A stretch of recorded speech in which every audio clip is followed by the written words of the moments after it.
మనస్సు కల్మషంతో కూడుకుని తప్పుని తప్పుగా ఒప్పుకోలేక తప్పని ఒప్పుగా వాదించే మనస్తత్వం ఎక్కడుంటుందో అక్కడ ఒకసారి చెల్లుతుంది, 2 సార్లు చెల్లుతాయి. ఆ తర్వాత మాత్రం ఆయన కీర్తి ప్రతిష్టలను సాధించలేడు. జీవితంలో ఆయన మీద ఆధారపడరు, ఆయనకి గౌరవాన్ని చూపించారు, ఆయన మర్యాదకు పాత్రుడు కాడు.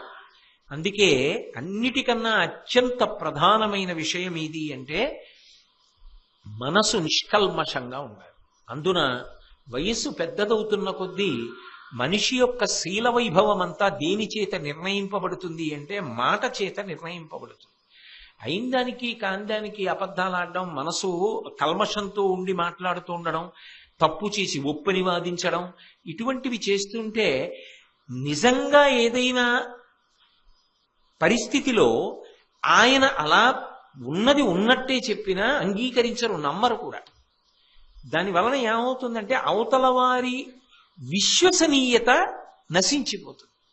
అలా ఉండకూడదు మనిషి. అప్పుడు లక్ష్మి పోతోందా లేదా? అందుకే నేను ఎక్కడ ఉంటాను ఆవిడ చెప్పిందంటే నిజానికి ఆవిడ చెక్కుతోంది. ఇలా ఉండగలిగితే నేను నీ యందు ఉంటాను. ఇంతకన్నా పర్సనాలిటీ డెవలప్మెంట్ ఏమిటండి? ఒక మనిషి మనిషిగా ఎలా ఉండాలో నేర్పుతోంది. అది కుటుంబంలోనా, దేశంలోనా, రాష్ట్రంలోనా, కార్యాలయంలోనా, ఇంట్లోనా, ఎక్కడ అంటే ఎక్కడైనా ఈ గుణములు ఉండాలి. ఈ గుణములు ఉన్నవాడు ఎక్కడుంటాడో అక్కడ లక్ష్మీదేవి ఉంటుంది. వ్యక్తిపరంగా, నడవడి పరంగా, ధర్మం పరంగా, ఆచారం పరంగా, అనుష్ఠానం పరంగా లక్ష్మీదేవి ఎక్కడ ఉంటుంది అన్నది ధర్మరాజు గారి యొక్క ప్రధానమైనటువంటి ప్రశ్న. ఎప్పుడు ఆకలి వెయ్యాలో అప్పుడు ఆకలి వెయ్యడం లక్ష్మి. ఆకలి వేసినప్పుడు అన్నం దొరకడం లక్ష్మి. అన్నం దొరికినప్పుడు తినడానికి తగినంత ఖాళీ ఉండడం లక్ష్మి. ఆ తిన్న అన్నం జీర్ణం అవడం లక్ష్మి. ఇంట్లో తల్లి యొక్క ప్రేమ లక్ష్మి, తండ్రి యొక్క ఆదరణ లక్ష్మి, భార్య యొక్క ఆప్యాయత లక్ష్మి, స్నేహితుల యొక్క ఆత్మీయత లక్ష్మి, పువ్వుల యొక్క వికసనంలో ఉండేటటువంటి కాంతి లక్ష్మి, చెట్ల యొక్క ఆకుపచ్చతనం లక్ష్మి, పక్షుల యొక్క కలకూజితాలు లక్ష్మి, ఇంట్లో పసిపిల్లవాడి బోసినవ్వులు లక్ష్మి, ఉత్సాహం లక్ష్మి, కాంతి లక్ష్మి, ఆరోగ్యం లక్ష్మి, ధైర్యం లక్ష్మి, పుష్టి లక్ష్మి, తుష్టి లక్ష్మి, శాంతి లక్ష్మి, ఇవన్నీ లక్ష్మి. అంతిమంగా లక్ష్మి అన్న మాటకి పర్యవసానం ఏమి అంటే తృప్తి. మనిషి ఎప్పుడు శాంతిని పొందుతాడు అంటే తాను తృప్తిగా ఉన్నప్పుడు శాంతిని పొందుతాడు. అవైదికమైనటువంటి మార్గంలో, అశాస్త్రీయమైనటువంటి మార్గంలో నడిచి తృప్తిని పొందడం కాదు, తన నడవడి ధర్మమునకు కట్టుబడి ఉన్నది అని శాంతి పొందడం జీవితంలో నిజమైనటువంటి లక్ష్మి. అది రామచంద్రమూర్తి మొదలైనటువంటి వాళ్ళు అనుభవించినటువంటి లక్ష్మి, భీష్ముడు అనుభవించిన లక్ష్మి, ధర్మరాజు అనుభవించిన లక్ష్మి. నేను ధర్మాచరణం చేశానా లేదా, నేను ధార్మికంగా బ్రతుకుతున్నానా లేదా, నేను ధర్మం తప్పలేదు అన్న కారణం చేత కలిగేటటువంటి శాంతి ఏది ఉన్నదో, సంతృప్తి ఏది ఉన్నదో అది లక్ష్మీదేవిగా పరిగణింపబడుతుంది. అటువంటి లక్ష్మీదేవి ఎక్కడ ఉంటుంది అని ప్రశ్న వేశారు. వేస్తే భీష్మాచార్యుల వారు అంతకు ముందు జరిగినటువంటి ఒక సంవాదాన్ని ఉటంకిస్తూ లక్ష్మీ స్థానములను చెప్తున్నారు. నిత్య సత్యులు, శౌచ నిరతులు, గురుభక్తుల ప్రమత్తులు, దక్షులమలమతులు, సత్కర్మపరులు, విజ్ఞానము, తపము, దానము, బ్రహ్మచర్యంబు, శమము కల్గువారలు ప్రీతినా వసించు నిక్కలు, క్రూరు నాస్తికు కృతజ్ఞుని కుబుద్ధి వర్జింతు, ఇంగిలి వర్జించి ఇలువాడి ఘటశుద్ధి కలిగిన కాంతలందు నిల్తు, వల్లభ ప్రతికూల నిష్ఠురాత్మ అన్యమందిర గామిని, అధిక నిద్రయైన మానిని దొరగుదు, అబ్జినీతటాక తరుషండ పుష్పవాటముల నిలుతూ. లక్ష్మీదేవి ఎక్కడెక్కడ ఉంటుంది అన్నది లక్ష్మీదేవియే చెప్పింది. నేను ఎక్కడ ఉంటాను అంటే నిత్య సత్యుల యందు ఉంటాను. అంటే ప్రతిరోజు కూడా నిజాన్ని మాత్రమే మాట్లాడేటటువంటి వాళ్ళు ఎవరు ఉంటారో, అయిందానికి కాందానికి అబద్ధం ఆడడం అలవాటు కాకుండా సత్యాన్ని మాత్రమే మాట్లాడడం అలవాటు చేసుకున్న వాళ్ళు ఎవరుంటారో, ఆ సత్యం పలకడానికి కావలసినటువంటి ధైర్యాన్ని పుణికి పుచ్చుకున్న వాళ్ళు ఎవరుంటారో, అసలు అబద్ధం ఆడడం అనేటటువంటి పద్ధతికి దూరంగా ఉండడానికి ఎవరు ప్రయత్నం చేస్తూ ఉంటారో అటువంటి చోట ఉంటాను. శౌచ నిరతులు, బాహ్యమునందు శౌచము. బాహ్యమునందు శౌచము అంటే ఒకటి జ్ఞాపకం పెట్టుకోండి, నా దృష్టికి అందినంత వరకు నిజానికి అందము అన్న మాటకు అర్థం ఏమిటంటే శుభ్రత. శుభ్రతని మించినటువంటి అందం లోకంలో ఇంకోటి ఉండదు. ఎంత వయస్సు రానివ్వండి, పరిశుభ్రంగా మనిషి ఉండగలిగితే అది గొప్ప అందం. ఆ శుభ్రత లేదనుకోండి, కృతకంగా తెచ్చిపెట్టుకున్నటువంటి అందం నిజమైనటువంటి అందం కాదు. తనంత తానుగా శోభించేది ఎప్పుడు అంటే ఆ పరిశుభ్ర చేత శోభిస్తాడు. బాహ్యమునందు శౌచం ఉండాలి, ఆంతరమునందు శౌచం ఉండాలి. అంటే లోపల ఎప్పుడూ మంచి ఆలోచనలు రావడానికి కావలసినటువంటి విషయములను మాత్రమే మనసుకి ఆలంబనంగా లోపలికి తీసుకుంటూ ఉండాలి. ఏది చూస్తే మనసు ప్రశాంతంగా ఉంటుందో అటువంటి వాటిని ఎక్కువ చూడాలి. ఏది తింటే మనసు ప్రశాంతంగా ఉంటుందో అది తినేందుకు ప్రయత్నించాలి. అంటే భగవదర్పితాహారం, భగవంతుడికి ఏది అర్పణ చేస్తాం, ఏది సాత్వికాహారమో అది అర్పణ చేస్తాం. అటువంటి ఆహారాన్ని తీసుకోవడం, న్యాయమైనటువంటి ఆర్జన చేత సంపాదించినటువంటి ఆహారం, పరిమితమైనటువంటి ఆహారం, సాత్వికమైనటువంటి ఆహారం, ఇటువంటి ఆహారాన్ని స్వీకరించవలసి ఉంటుంది. అలాగే దైవర్పిత ఆహారం, దైవమునకు సమర్పణం చేసినటువంటి ఆహారం, ఆ ఆహారాన్ని తీసుకున్న కారణం చేత అందులో 6వ వంతు సూక్ష్మ శరీరంగా మనస్సుగా ఏర్పడుతుంది. కాబట్టి దాని వలన ఏ ప్రతిబంధకము లేకుండా మనసు ఈ సాత్విక బుద్ధితో మంచి విషయాల్ని పట్టుకుంటూ ఉంటుంది. అలా సరి అయినటువంటి విషయాల్ని లోపలికి పంపిస్తుంటే, మంచి విషయాలు వింటున్నారనుకోండి, మనసు ఉద్వేగం పొందకుండా ప్రశాంతంగా ఉంటుంది. అది ఉద్వేగం పొందే విషయాలు చెవిలోకి వెడుతున్నాయి అనుకోండి, మనసు కదిలిపోతుంది. ఒక ఆవు దూడ రెండు విడిపోయి ఎక్కడో దూడ ఆవు కోసం అరుస్తూ ఆవు దూడ కోసం అరుస్తోంది అనుకోండి, మీరు ప్రవచనం మీద దృష్టి పెట్టగలరా? మీరు పెట్టలేరు. ఆ దూడని ఆవు దగ్గరికి తీసుకొస్తే బాగుండే, అది దీనికోసం అరుస్తోంది, అది దీనికోసం అరుస్తోంది, ఇది దానికోసం అరుస్తోంది. ఎందుకు అలా రెండింటినీ వేరు చేసి పెట్టారు? ఈ రెండింటినీ ఒక్క చోట పెట్టేస్తే హాయిగా ఉంటుంది కదా అని మనసులో ఏదో ఒక ఉద్విగ్నత, ఒక అలజడి. ఆ అలజడి ఏం చేస్తుందంటే, ఇది అంబా అన్నా అది అంబే అన్నా తల అటు తిరుగుతుంది, మనసు అటు తిరుగుతుంది. ఇక ఇటువైపు నుంచి వచ్చేది చెవుల్లోకి ఎలా వెడుతుంది? వెళ్ళదు కదా. కాబట్టి మనసు నిదానంగా ఉండాలి అంటే అది ఉద్విగ్నత పొందకుండా ఉండాలి. అది ఎలా అయితే ప్రశాంతంగా ఉంటుందో అటువంటివే చెవిన పడుతూ ఉండాలి. అప్పుడు మనసు దాని వలన ఉద్రిక్తతని పొందదు, ప్రశాంతమైనటువంటి చిత్తము అలవడుతుంది. ఎక్కడ ప్రశాంతత ఉందో అక్కడ ఆంతర శౌచ్యం ఉంటుంది. అక్కర్లేని ఆలోచనలు, ద్వేషభావాలు, కుట్రలు, కుతంత్రాలు, ఆవేశాలు, అక్కరలేని ఆలోచనలు, ఎవరిని నింద చేద్దామనేటటువంటి ఆలోచన, ఎవడి గురించి ఉంటాడో, పైకి ఎంతో శుభ్రంగా ఉండి లోపల మాత్రం చాలా అసహ్యకరమైన ఆలోచనలతో ఉన్నాడనుకోండి, దాని వలన ఉపయోగం ఏముంటుంది? సకల్ప వృక్ష ప్రతిమో వసంత యువమూర్తిమాన్ శ్మశాన చైత్య ప్రతిమో భూషితోపి భయంకర అంటారు వాల్మీకి మహర్షి రామాయణంలో.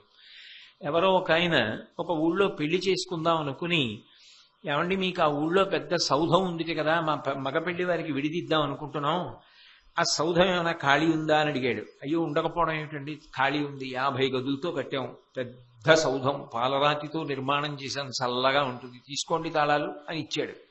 ఎక్కడుందండి ఇది అని అడిగాడు. శ్మశానం మధ్యలో ఉంది అన్నాడు.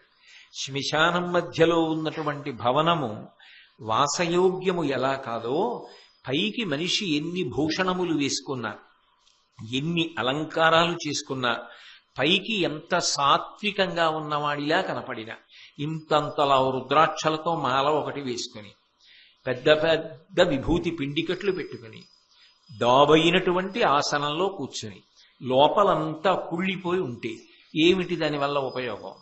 పైకి నువ్వు ఎన్ని పిండికట్లు పెట్టావు, ఎంతలా రుద్రాక్షలేశావు, ఎన్ని ఆసనాల మీద కూర్చున్నావు అన్నది ఈశ్వరుడికి అక్కర్లేదు.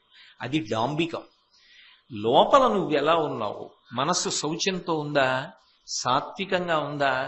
ఆలోచన సాత్వికంగా చేస్తున్నావా? 10 మంది మంచిని అపేక్షిస్తావా? అవతల వారిలో ఉన్నటువంటి మంచి గుణాన్ని మాత్రమే చూడగలవా? ద్వేషభావాలు వదిలిపెట్టగలవా? ఇది ఈశ్వరుడు చూస్తూ ఉంటాడు. అందుకే బాహ్య శౌచముతో పాటుగా ఆంతర శౌచము ప్రధానం. ఎక్కడ బాహ్యాభ్యంతర శౌచములుంటాయో అక్కడ నేను ఉంటాను అంది లక్ష్మీదేవి. అటువంటి వ్యక్తిని ఆశ్రయించి ఉంటాను అంటే ఆయన చేసేటటువంటి సంకల్పములు నిజమవుతాయి. ఆయన చేసేటటువంటి కార్యముల వలన సత్ఫలితములు వచ్చి లక్ష్మీ కటాక్షము కలుగుతుంది. కాబట్టి నేను ఉండేది ఎక్కడ అంటే బాహ్యాంతర శౌచములు ఎక్కడ ఉంటాయో అక్కడ ఉంటాను. అలాగే గురుభక్తులు, అపారమైనటువంటి గురుభక్తి కలిగిన వాళ్ళు. గురుభక్తి అన్న మాటకు అర్థం ఏమిటంటే గురువుకి వశవర్తి అయి ఉండడం. గురువు అంటే బరువు, బరువు అంటే భౌతికమైన బరువు అని కాదు. ఆయన నా జీవితమునకు ఉద్ధారకుడు. ఆయన ఏది చెప్తారో అది నాకు శాసనం. నేను ఆయనని అనువర్తిస్తాను.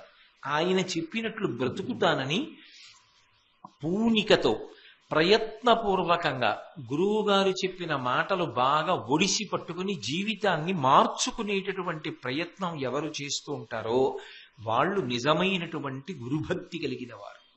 కేవలము పక్కన ఉండడం, ఎప్పుడూ గురువుగారితో కలిసి ఉండడం గురుభక్తి అని చెప్పడం చాలా కష్టం. ఎందుచేత అంటే జగద్గురువు అని ఒక మాట ఉంది. జగద్గురువు అంటే జగత్తుకంతటికీ గురువు. అయితే ఈ గురువుగారు నిజంగా ప్రపంచం అంతా వెళ్ళారా? ఆయన ఎప్పుడైనా గురువుగారి దగ్గర కూర్చున్నాడా అంటే కూర్చుని ఉండకపోవచ్చు. ఆయన ఎక్కడో ఉండొచ్చు, గురువుగారు ఎక్కడో ఉండొచ్చు. కానీ ఆయన మాటల యందు విశ్వాసమును పొందాడు. ఆయన ఎలా చెప్తున్నాడో అలా బ్రతుకుతూ ఉంటాడు. జగత్తు యందు ఎక్కడ ఉన్నప్పటికీ కూడా ఈయనడి గురువుగా తీసుకుని ఆయన జీవితాన్ని మలుచుకుంటున్నాడు. కాబట్టి ఆయన జగద్గురువు అయ్యాడు. కాబట్టి అలా ఒక వ్యక్తిని గురువుగా స్వీకరించుట అంటే ఆయన చెప్పినటువంటి మాటలను ఔదలదాల్చుట, దానిని ఆజ్ఞగా భావన చేసి ఎప్పుడూ కూడా ఆయన చెప్పిన మార్గంలోనే నడవడానికి ప్రయత్నం చెయ్యడం శిష్యుని యొక్క కర్తవ్యం. అటువంటి ఉత్తమ భావనతో ఏ శిష్యుడు ఉంటాడో, జీవితాన్ని తీర్చిదిద్దుకుంటాడో, మంచి మార్గంలోకి వెడతాడో, శాస్త్రాన్ని ప్రాతిపదికగా తీసుకుంటాడో, గురువు చెప్పిన మాటని శ్రద్ధతో ఆచరిస్తాడో అటువంటి వాడు ఈశ్వరుని యొక్క అనుగ్రహాన్ని పొందుతాడు. అందుకే గురుభక్తి కలిగిన వాడిని ఏమని పిలుస్తారు అంటే శ్రద్ధ కలిగిన వాడు అని పిలుస్తారు. శంకరాచార్యుల వారు శ్రద్ధ అన్న మాటకి వ్యాఖ్యానం చేశారు. చేస్తూ శాస్త్రస్య గురువాక్యస్య సత్యబుద్ధ్యావధారణ సా శ్రద్ధ కదితా సిద్భిః యయా వస్తూపలభ్యతే. గురువుగారు ఒక మాట అన్నారు అంటే ఆయన అనవసరంగా అనరు, శాస్త్రమును దృష్టిలో పెట్టుకుని మాట్లాడారు. 2, శాస్త్రము చెప్పింది అంటే అది అబద్ధం చెప్పదు. శాస్త్రం ఎప్పుడూ కూడా సత్యాన్ని పలుకుతుంది అన్న పూనికతో ఎవడుంటాడో అటువంటి వాడికి యయా వస్తూపలభ్యతే, ఈశ్వరానుగ్రహము చేత సమస్తము సమకూరుతాయి. అందుకే అటువంటి శ్రద్ధ కలిగిన వాడు, గురుభక్తి తత్పరుడైన వాడెవరు ఉంటాడో అటువంటి ఆయన యొక్క ఆలోచనలు మంచి వస్తాయి. ఆయన ఆలోచనలు ఖచ్చితంగా జరిగి తీరుతాయి. అది గొప్ప అనుగ్రహాన్ని వర్షించగలిగినవై ఉంటాయి, గొప్ప విజయవంతములవుతాయి, 10 మందికి పనికొస్తాయి. అందుకే అటువంటి చోట నేను ఉంటాను అని లక్ష్మీదేవి చెప్తోంది. అంటే గురుభక్తి కలిగిన వారు ఎవరుంటారో వారి యందే లక్ష్మీదేవి నివసించి వారి సంకల్పములను నిజం చేస్తూ ఉంటుంది. అప్రమత్తులు, గర్వం లేని వాళ్ళు, అయిందానికి కాందానికి చెయ్యిలా చూపించి నా అంత వాణ్ణి నేననకుండా నేనెంతటి వాణ్ణి అనగలిగిన వాడు. నేను ఏ పాటి వాణ్ణి, నాకేమొచ్చు, నాకేం తెలుసు అని వినయంతో ఎవరు ప్రవర్తించగలరో అటువంటి వారిని లక్ష్మీదేవి ఎప్పుడూ అనుగ్రహిస్తూ ఉంటుంది. అందుకే శంకర భగవత్పాదుల కన్నా లోకంలో గొప్పవారు ఎవరు ఉంటారు? మహాజ్ఞాని, యావత్ ప్రపంచం కొనియాడినటువంటి మేధావి శంకర భగవత్పాదులంటే. అటువంటి కవి లోకంలో లేరు, అటువంటి సిద్ధాంతకర్త లేరు, అటువంటి భక్తి తత్పరులు లేరు.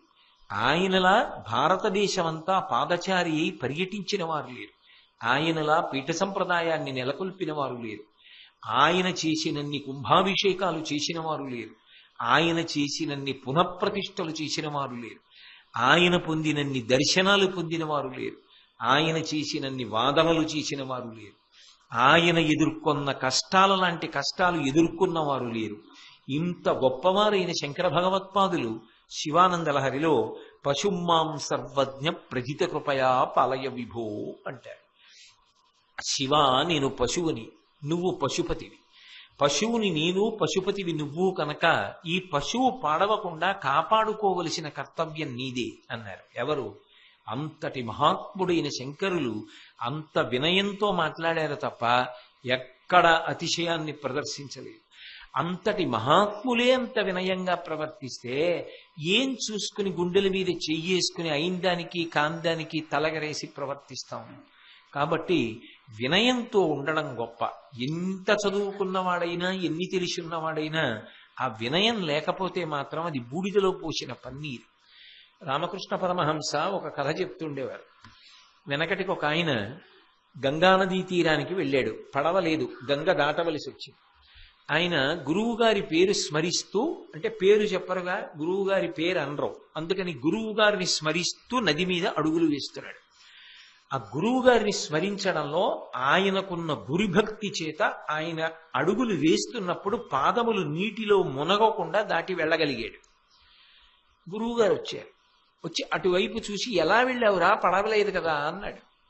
గురువుగారు, మిమ్మల్నే స్మరిస్తూ అడుగు తీసి అడుగు వేసి వచ్చేశాను. ఓహో, నాలో ఇంత గొప్పతనం ఉందన్నమాటని గురువుగారు తన పేరు చెప్తూ అడుగేశారు. నీళ్ళలో దిగింది. నేను అన్నది అంత అహంకారం. కానీ అది భగవంతుని యందు, గురువు యందు పర్యవసించిన నాడు అంత వినయంగా ఉంటుంది. అందుకే ఆ వినయం ఉన్నవారెవరుంటారో, అహంకారము లేనివారు ఎవరుంటారో, మదోన్మత్తులు కానివారు ఎవరుంటారో అటువంటి వారి ఉన్న చోట లక్ష్మి ఉంటారు. 2, దక్షులు. దక్షత అన్న మాటకు అర్థం ఏమిటంటే, ఒక కార్యము అప్పజెప్పబడినప్పుడు ఆ కార్యమును చెయ్యాలనేటటువంటి ఉత్సాహము ప్రధానముగా ఉండాలి. రేపు మీరు ఈ కార్యం చెయ్యండి అన్నాను అనుకోండి, ఎప్పుడు సూర్యోదయం అవుతుందా, ఎప్పుడు ఆ కార్యం చేద్దామా అని ఉత్సాహం ఉండాలి. నాకున్న శక్తియుక్తులన్నీ దాని మీద పెట్టాలనేటటువంటి తాపత్రయం ఉన్నవాడై ఉండాలి. అంతేగాని ఒక కార్యం అప్పజెప్పగానే దీంట్లోంచి మనం ఎలా తప్పుకుందామని ఆలోచించేవాడు కానీ, మన కర్మ మనకిది తగులుకుంది, వాడు సంతోషంగా ఉన్నాడు, హాయిగా వాళ్ళ మనం కూడా ఆడుకుంటూ ఎప్పుడు తిరుగుతామో అని కానీ అనుకునేవాడు అనుకోండి, వాడి దగ్గర లక్ష్మి ఉండదు. నిత్యోత్సాహము కలిగిన వాడు ఎవరుంటాడో, తనకున్న శక్తినంతటినీ కార్యము కొరకు ఎవరు ఇచ్చిస్తాడో వాడు లక్ష్మీవంతుడు. మీరు ఒక్కటి జ్ఞాపకం పెట్టుకోండి, అన్ని వేళలా అన్ని కార్యములు సాధించడము సాధ్యము కాకపోవచ్చు. ఎందుకని అంటే, ఒక పనిని తలపెడతాం, ఆ పని జరిగి తీరాలి అని చెప్పడం చాలా కష్టం. మీరు భీష్ముడు చెప్పిన దాంట్లోనే విన్నారు. మన యొక్క ప్రయత్నానికి పరమేశ్వరుని యొక్క అనుగ్రహం కూడా కలిసి రావాలి. కానీ నువ్వు ఆ పని చెయ్యలేకపోయావు, ఇబ్బంది లేదు. కానీ ఆ పని చెయ్యడానికి నువ్వు ఏ ప్రయత్నం చేశావు, ఇది చాలా ప్రధానమై ఉంటుంది. అసలు ఏమైనా ప్రయత్నం చేశావా? ఏ ప్రయత్నం చేశావు? ఆ ప్రయత్నం చేస్తే కార్యము సాధింపబడకపోయినా పెద్దలైన వారు ఆగ్రహం చెందరు. మీరు ఎప్పుడైనా గమనించండి, పిల్లవాడు చాలా కష్టపడ్డాడు, కష్టపడి చదువుకున్నాడు, వాడి శక్తి కొలది రాశాడు, వాడికి 80 మార్కులే వచ్చాయి, 100కి 100 రాలేదు. తండ్రి కొట్టడు, తల్లి కొట్టదు, వాడి శక్తి అంతే. పరమేశ్వరుడు వాడికి ఆ శక్తిని ఇచ్చాడు, వాడి శక్తి కొలది కష్టపడ్డాడు, వాడి శక్తి కొలది రాశాడు. వాడు ఏం చేస్తాడు? వాడి శక్తి అంతవరకే, వాడి జ్ఞాపక శక్తి 80 మార్కులు వచ్చాయి. చాలా సంతోషం నాన్న, నువ్వు ఇంకా వృద్ధిలో కుద్దు గాని, నీకు తగిన చదువు నువ్వు చదువుదువు గాని అంటాడు. ఒక పని ప్రభుత్వం అప్పజెప్పనివ్వండి, అధికారి అప్పజెప్పనివ్వండి, గురువుగారు అప్పజెప్పనివ్వండి, తండ్రి అప్పజెప్పనివ్వండి, తల్లి అప్పజెప్పనివ్వండి, అంతరాత్మ సాక్షిగా నువ్వు ఆ పని చేయడానికి ప్రయత్నించావా? ఆ పని చెయ్యడానికి ప్రయత్నం చెయ్యకపోవడం ఒక తప్పైతే, అసలు ఆ కార్యాన్ని ప్రయత్నం చేసి కూడా సాధించలేకపోయిన వాడిలా దబాయించే ప్రయత్నం చేయడం పెద్ద తప్పు. అటువంటి వాడు ఎక్కడ ఉంటాడో అక్కడ ప్రమాదం వస్తుంది. ఎందుకనంటే అదొక అంటువ్యాధి, అది మిగిలిన వాళ్ళకు అంటుకుంటుంది. అసలు అలా మాట్లాడడానికి వీల్లేదు. నువ్వు ఒక కార్యమును సాధించి తీరాలి అని ఎవరు అనరు, కానీ ఒక కార్యమును అప్పజెప్పినప్పుడు అది సాధించడానికి ఏమైనా ప్రయత్నం చేశావా? ఒకవేళ చేసి ఉండకపోతే నన్ను మన్నించండి, నేను ఆ కోణంలో చేయలేదు, ఇంకొక అవకాశం ఇవ్వండి అనగలిగితే చాలు, సంతోషిస్తాను. కానీ ఒక వయసు వచ్చిన తరువాత శక్తి ఉండి కార్యం చేయడంలో విలంబం, అంటే కార్యాన్ని చేయడంలో ఆలస్యం, దక్షతని చూపించకపోవడం, శక్తిని ప్రదర్శించకపోవడం, అలసత్వం, పనిని ఉత్సాహంగా చెయ్యాలి. నువ్వు ఒక పని చేస్తున్నప్పుడు పరమోత్సాహంగా దాని మీద దృష్టి పెట్టి చేసేయాలంతే. ఆ పని జరగలేదు, జరగకపోతే జరగకపోయింది, కానీ నువ్వు ఎంత శ్రమ పడ్డావో అది ఎందుకు జరగలేదు చెప్తే, ఒకవేళ అది జరగకపోయినా ప్రాజ్ఞులైన వారు కోపగించారు. అంత శ్రమ చేశాడు, అంత కష్టపడ్డాడు, అంతకన్నా అతను చేయగలిగింది లేదు.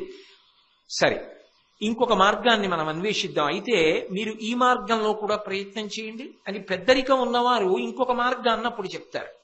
అంతేగాని అసలు నువ్వు ఏ ప్రయత్నం చేయకుండా ఆ కార్యం అందుకు అవలేదండి అంటే ఎలా కుదురుతుంది? దక్షత అన్న మాటకు అర్థం ఏమిటంటే, ఒక కార్యమును సాధించాలని ఉత్సాహముతో తనకు ఉన్నటువంటి ప్రజ్ఞని పెట్టడానికి ప్రయత్నించాలి. ముందు ఆకర్షింపబడకూడదు. ఇది ఇలా అయితే ఎవడడికి వచ్చాడు, నన్ను చదువుకోవడానికని పుస్తకం తీసి పక్కనున్న సెల్ ఫోన్ కిక్ అనేటప్పటికీ ఎవరు SMS పెట్టారో అది చూద్దాం తాపత్రయం, టీవీ చూడాలని తాపత్రయం, ఎవరో మాట్లాడుకుంటూ ఉంటే వినాలని తాపత్రయం. ఎలా నువ్వు దృష్టి పెడతావు? నువ్వు ఒకటి చదివితే చదవాలి, తింటే తినాలి, పూజ చేస్తే పూజ చెయ్యాలి, ఆడితే ఆడాలి, నువ్వేం చేస్తే అదే చెయ్యాలి. అంటే నీ మనసు అక్కడ పెట్టగలగాలి, అది దక్షత అంటారు. అలా పెట్టిన నాడు ఏమవుతుందంటే కార్యాన్ని సాధించగలవు. ఒకవేళ ఏ కారణం చేతనైనా ఆ కార్యం సాధింపబడకపోయినా నీకు ఒక తృప్తి ఉంటుంది, నా శక్తి వంచన లేకుండా నేను కృషి చేశాను. ఇది చెయ్యకుండా, దక్షతని ప్రదర్శించకుండా అవే అయిపోతాయిలే, గాలికి అయిపోతాయిలే అన్నట్టుగా వదిలిపెట్టి కూర్చోవడం క్షమించవలసిన విషయమూ కాదు, దాని వలన లక్ష్మి యొక్క అనుగ్రహమూ ఉండదు. అందుకే దక్షతని ప్రదర్శించడం అనేటటువంటిది ఎవరికి వారుగా చేయవలసిన ప్రయత్నం.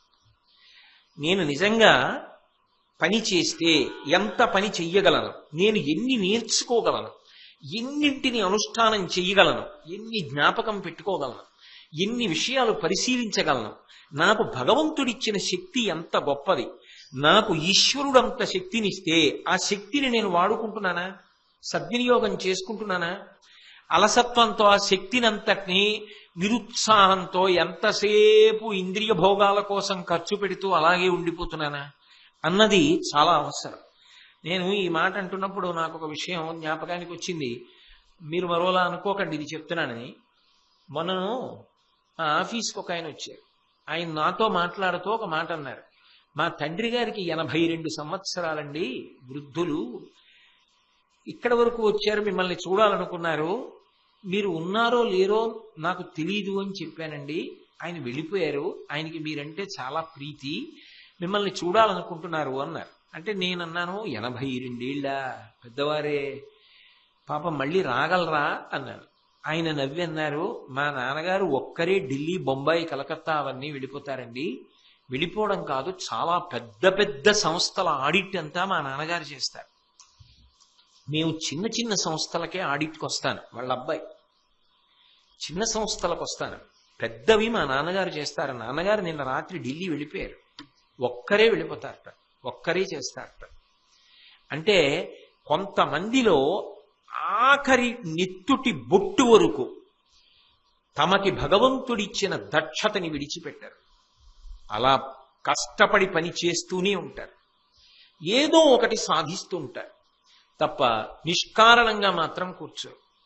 నేను మీతో ఒకసారి మనవి చేశాను, ఆంధ్ర విశ్వవిద్యాలయానికి చెందినటువంటి శ్రీనివాస అయ్యంగార్ గారు ఒక కన్ను కనపడక ఒక కన్నే కనపడుతుంటే ఏదో రాస్తుంటే కూతురు వచ్చి నాన్నగారు ఒక కన్ను కనపట్టలేదు కదా, విశ్రాంతి తీసుకోవచ్చు కదా, ఎందుకండి ఇవన్నీ చదివి రాస్తారు అంది. ఒక కన్ను కనపడుతోంది కదమ్మా అన్నారు ఆయన. అది దక్షత. ఈశ్వరుడు నాకు ఈ శక్తిని ఇచ్చాడు, ఏమీ చేయకుండా కూర్చోవడం ఏమిటి? విననన్నా వింటా, చేయనన్నా చేస్తా, ఏదో ఒకటి చెయ్యాలి. ఏమీ చేయకుండా గాలికి పనులు వదిలిపెట్టి కూర్చుని జరగమంటే ఎలా జరుగుతాయి? కాబట్టి ఆ దక్షత గురించి అసలు ఆలోచన లేని వాని యందు నేను ఉండను. ఆ సమర్థతని వాడాలని ఎవడు తాపత్రయపడుతూ ఉంటాడో అక్కడ నేనుంటాను, నేను అనుగ్రహిస్తాను. కాబట్టి అమలమతులు. అమలమతులు అంటే మనసు యందు మాలిన్యం ఉండదు, ఉన్న మాట ఉన్నట్లుగానే మాట్లాడతారు అంతే.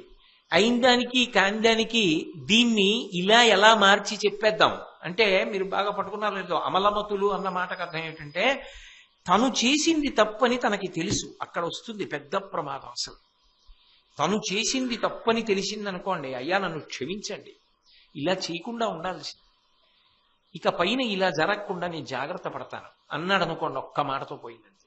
కానీ ఏం చేస్తాడంటే తనకి తప్పని తెలుసు, తను చేసింది తప్పని తెలుసు, అది ఒప్పని నిరూపించడానికి ప్రయత్నిస్తాడు. అదంతా సత్యం అండి, అది తప్పు కాదండి అని మాట్లాడడానికి ప్రయత్నిస్తాడు. దాంతో ఏమైపోతుందంటే ఇది అలవాటుగా మారిపోతుంది, సంస్కృతిగా మారిపోతుంది. దాని వలన ఏమవుతుందంటే ఎంతమంది ఉంటారో వ్యవస్థలో వాళ్ళందరికీ కూడా ఇది అలవాటుగా మారిపోతుంది. అప్పుడు లేనిపోని ఇబ్బందులు వస్తాయి. నేను మీకు ఒక ఉదాహరణ చూపించాలి అంటే, రావణాసురుడు సీతమ్మతో మాట్లాడుతున్నాడు. సీతమ్మని ఆయన ఎత్తుకొచ్చాడు, ఎత్తుకొచ్చి అశోకవనంలో కూర్చోబెట్టాడు. ఆవిడ దగ్గరికి వెళ్ళాడు. రాముడు ధర్మాత్ముడు, నా భర్త అని చెప్పింది ఆవిడ. రావణాసురుడు అన్నాడు, నేను కూడా ధర్మాత్ముడిని కదా అన్నాడు. ఎలా ధర్మాత్ముడు? పరస్త్రీని అపహరించి తీసుకొచ్చి కూర్చోబెట్టి మాట్లాడుతున్నాడా? ధర్మాత్ముడా? ఎలా ధర్మాత్ముడు అంటే ఆయనకి తెలియదు, ఆయన వేదం చదువుకోలేదా?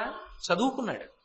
కానీ ఆయన నేను ధర్మాత్ముణ్ణి అని స్వధర్మో రక్షసాంభీరు సర్వధైవన సంశయ గమనం వా పరస్త్రీణాం హరణం సంప్రమధ్యవా. రాక్షసులు ఏం చేస్తారు? తమ కంటికి నచ్చినది ఎత్తుకొస్తారు. నేనేం చేశాను?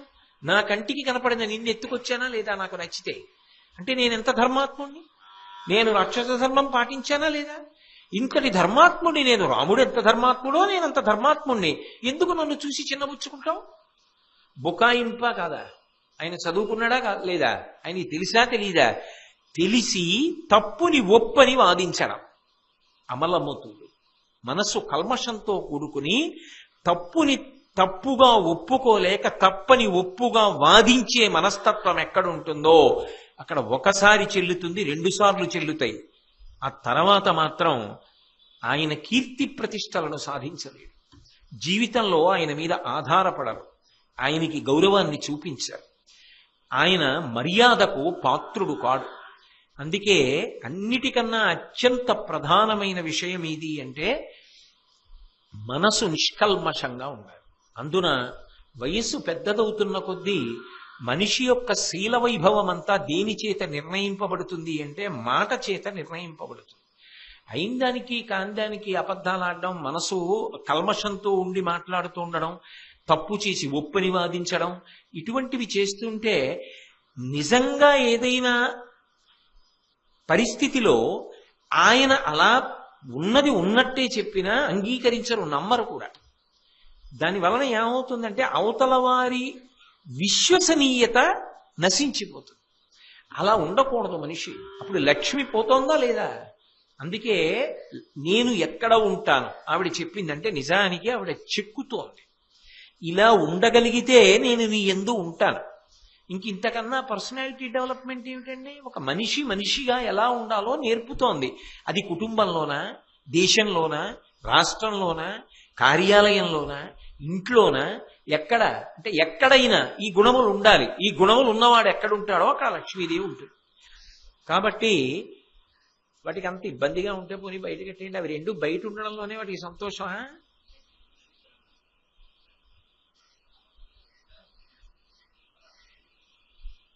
దానికి బయటికి వెళ్ళిపోవాలన్నా ఏమిటి దాని ముచ్చట? చూడండి ఒక 10 నిమిషాలు, అది సర్దుకోకపోతే పోనీ రెండింటినీ బయటే దింపేయండి, హాయిగా అవి సంతోషంగా ఉండడం ప్రధానం. ఏమి హరి ఓం. కాబట్టి అమలమతులు, సత్కర్మపరులు, మంచి పనులు చెయ్యాలనేటటువంటి తాపత్రయం ఉన్నవాళ్ళు, వాడికి ఏదో ఆర్తి ఉంటుంది, నేను మంచి పని చేయాలి, నేను మంచి పని చేయాలి, నేను మంచి పని చేయాలి. ఆర్తి ఉందనుకోండి వెతుక్కుంటాడు మంచి పని కోసం. అసలు ఆ ఆర్తి లేదనుకోండి, మనం చేసేది ఏంటండి, ఏమంటే ఆ పని అది చేయడానికి వాడు ఉన్నాడండి, ఇది వాడున్నాడండి, మరి నువ్వేం చేస్తావు, విమర్శ చేస్తూ కూర్చుని ఉంటాడు అంతే. తప్ప తనంత తానుగా ఒక మంచి పని చేయడానికి మాత్రం ఎప్పుడూ సిద్ధపడడం. అనవసరంగా అయిందానికి కాందానికి నోరు పడేసుకోవడం మాత్రం ఎప్పుడూ సిద్ధంగా ఉంటాడు. లోకంలో ఒక విషయం చెప్తుంటారు, ఒక తండ్రి కొడుకుని తీసుకుని ఎడారిలో ఒంటి మీద వెడుతున్నప్పుడు పిల్లవాడు కదా ఏం నడుస్తాడని ఒంటి మీద కూర్చోబెట్టాడు, తాను నడుస్తున్నాడు. ఎవరో వచ్చారు, ఏమయ్యా బుద్ధి ఉందా నీకు, తండ్రి పెద్దవాడు, ఆయన నడుస్తున్నాడా, నువ్వు ఒంటి మీద కూర్చున్నావా, బుర్ర ఉండద్దు, తండ్రి కూర్చోవాలా నువ్వు కూర్చోవాలా అంటాడు. కొడుకు అన్నాడు, నాన్నగారు ఒంటి ఆపండి దిగిపోతాను, మీరు ఎక్కండి అన్నాడు. కొడుకు దిగిపోయాడు, తండ్రి ఎక్కాడు. కొంచెం దూరం వెళ్ళారు, అట్నుంచి ఎవరో వచ్చారు. తండ్రిని చూసి అన్నారు, ఏమయ్య నీకు బుర్ర ఉందా, తండ్రివి కదా నువ్వు ఎక్కి కూర్చున్నావా, పిల్లాడిని కింద నడిపిస్తున్నావా, పిల్లాడిని పైన కూర్చోబెట్టి పెద్దవాడివి నువ్వా, అనుభవశాలివి, కింద ఉండవలసిన వాడివి పిల్లాడా, ఒంటె బెదిరిటైనా పరిగెడితే వాడు ఆపగలడా, నువ్వు కింద ఉండాలి వాడు పైన ఉండాలి, అంతేగాని అదేమిటి ఇలా చేశావు అన్నాడు. ఆయన ఏం చేశాడంటే మళ్ళీ పిల్లాడిని కిందకి దింపేసేసి తను ఎక్కి కూర్చున్నాడు. మళ్ళీ వచ్చినవాడు మళ్ళీ విమర్శ చేశాడు. ఆయన అన్నాడు చూసి, ఈ లోకంలో చాలా మందికి ఇదో అలవాటురా, ఏం చేసినా తప్పు పట్టడమే తప్ప వాళ్ళు ఒప్పు చెయ్యరు, ఒకడు చేసిన దాంట్లో ఒప్పు చూడలేరు. కాబట్టి మనం అసలు దీన్ని లెక్క పెట్టకుండా మన ఇష్టం వచ్చినట్టు ప్రయాణం చేసి మనం ఇంటికి వెడదాం అంటాడు. అలా ఉంటుంది లోకం యొక్క పోకడ. కాబట్టి మంచి పని చెయ్యాలనేటటువంటి తాపత్రయం ఒకటి ఉందనుకోండి, దానికి అవకాశం లేకపోవడం అనేటటువంటిది లోకంలో ఉండదు, ఎప్పుడూ ఉంటుంది అవకాశం. కానీ అసలు ఆ మంచి పని చేయడానికి నేను ఏం చెయ్యగలను, నాకు ఏ సమర్థత ఉంది అనే ఆలోచన చేస్తే భగవంతుడు ఏదో ఒక విభూతిని తప్పకుండా ఇస్తాడు ప్రతి వాళ్ళకి. దానితో ఏదో ఒక మంచి పని, 10 మందికి పనికొచ్చే పని ప్రతి వాడు చెయ్యవచ్చు. అందులో ఏ విధమైనటువంటి అనుమానము ఉండవలసిన అవసరమే లేదు. ఏదో ఒక మంచి పని ప్రతి వారు చెయ్యొచ్చు. ఆలోచన చేస్తే తప్పకుండా జరుగుతుంది. నేను ఏదో ఇది చెప్తున్నప్పుడు నాకేవో జ్ఞాపకానికి వస్తుంటాయి. ఓసారి ఓ పిల్ల నా దగ్గరికి వచ్చి ఆ అమ్మాయి ఏంది, నేను ఏదో నాకు తోచిన మంచి పనులు చేస్తుంటానండి అంది. నాకు అనుమానం వచ్చింది. అలా అంది కానీ ఏదో నా దగ్గరికి వచ్చిందని, ఏం చేస్తుంటుందని, ఏం చేస్తుంటావు అన్నాను. అంటే అర్హులైనటువంటి వాళ్ళకి, అనారోగ్యంతో ఉన్న వాళ్ళకి మందులు కొనిపెడుతూ ఉంటానండి. నాకు ఇంకా ఆశ్చర్యం వేసింది. నువ్వు చదువుకుంటున్నావా, నువ్వు మందులు కొనిపెడతావా, అర్హులైన వాళ్ళకి కొనిపెడతావా, నీకెలా తెలుసు, నువ్వు చదువుకుంటున్నది ఏం వైద్యశాస్త్రం కాదుగా, నీకెలా తెలుస్తుందని అడిగా. అయ్యో అది పెద్ద కష్టమైన పని ఏం కాదండి, మా నాన్నగారు ప్రతి నెల నాకు జేబు ఖర్చుల కోసం కొంత డబ్బులు పంపిస్తారు, నేను జాగ్రత్తగా వాడుకుంటే ఏదో 100-200 మిగులుతాయి. మా నాన్నగారికి చెప్పి నేను ఒక పని చేస్తూ ఉంటాను, మందుల కొట్టు దగ్గరికి వెళ్ళి నిలబడతాను. నిలబడితే మీకే ఉదాహరణకి చెప్తున్నానని నాకు ఆ అమ్మాయి చెప్పిన మాట మీతో మనవి చేస్తున్నా. ఈ తోపుడు బండి లాగేటటువంటి వ్యక్తి ఒకతను ఒక రోజున మందుల కొట్టుకు వచ్చాడు మంచి వేసవి కాలంలో. నాకు సంకలో సగ్గడ్డేసిందయా, బండి లాగలేకపోతున్నాను, ఒళ్ళు వేడెక్కుతోంది, జ్వరం వస్తోంది, అది నిప్పి తగ్గడానికి ఏదైనా మంది ఇమ్మని అడిగాడు మందుల కొట్లో. ఎందుకంటే అతను వైద్యుడి దగ్గరికి వెళ్ళలేడు, ఖర్చు తట్టుకోలేడు. ఆయన అన్నాడు 5 రోజులు వేసుకో, ఇదిగో ఈ మందులు 3 పూట్లా వేసుకో అన్నాడు. ఎంత అవుతుందని అడిగాడు అతను. 100 రూపాయలు అవుతుందండి. ఓ రోజుకి అన్నాడు. అది 1 రోజు వేసుకుంటే తగ్గదన్నాడు ఆయన. ఆయన అన్నాడు, అంతకన్నా నా దగ్గర డబ్బు లేదయా, 1 రోజుకి, ముందు ఇవాళ బండి లాగితే రేపటి సంగతి చూద్దాం, 1 రోజుకి అన్నాడు. వెంటనే నేను 5 రోజులకి మందులు కొని ఇచ్చి వచ్చేసానండి. చాలదా? ఎవరర్హుడో నాకు తెలియదా? మందులు కొట్టు పక్కన నిలబడితే తెలియదా? ఒక 100 రూపాయలు సద్వినియోగం చేసి ఇవాళ మంచి పని చేద్దాం. ఒక తోపుడు బండిని నమ్ముకుని తోపుడు బండి లాక్కుంటున్నవాడు సంకలో సెగ్గడ్డతో బాధపడుతున్నాడు. ఏదో నేను చెప్పిన ప్రవచనాలు విని ఆ అమ్మాయి ప్రేరణ పొందానంది. అది నా అదృష్టం తప్ప నా గొప్పతనం ఏముంది, ఆ పిల్ల గొప్పతనం. నేను ఇలా ప్రతి నెల మందులు కొనిపెడతాను, ఎవరో ఒకళ్ళకి అర్హులకి కొనిపెడుతూ ఉంటాను. నేను నిజంగా ఉపన్యాసం అయితే చెప్పాను కానీ ఇలా కూడా ఉపకారాలు చేయొచ్చా అని ఆశ్చర్యపోయాను. ఇంత గొప్పగా ఆలోచించచ్చా? ఆ అమ్మాయి చేసిన పని ఉత్తినైపోతుంది. ఆ అమ్మాయి పేరు కూడా నాకు జ్ఞాపకం లేదు. కానీ ఇవాళ భారతం ప్రవచనంలో భీష్ముడు చెప్పిన చోట అమ్మాయి వచ్చిందా లేదా స్ఫురణలో? అంతకన్నా లక్ష్మి ఏమిటి? ఆ అమ్మాయిని అమ్మవారు అనుగ్రహించదు, ఆ అమ్మాయి వృద్ధిలోకి రాదు, ఆ మంచి మనసున్న పిల్ల.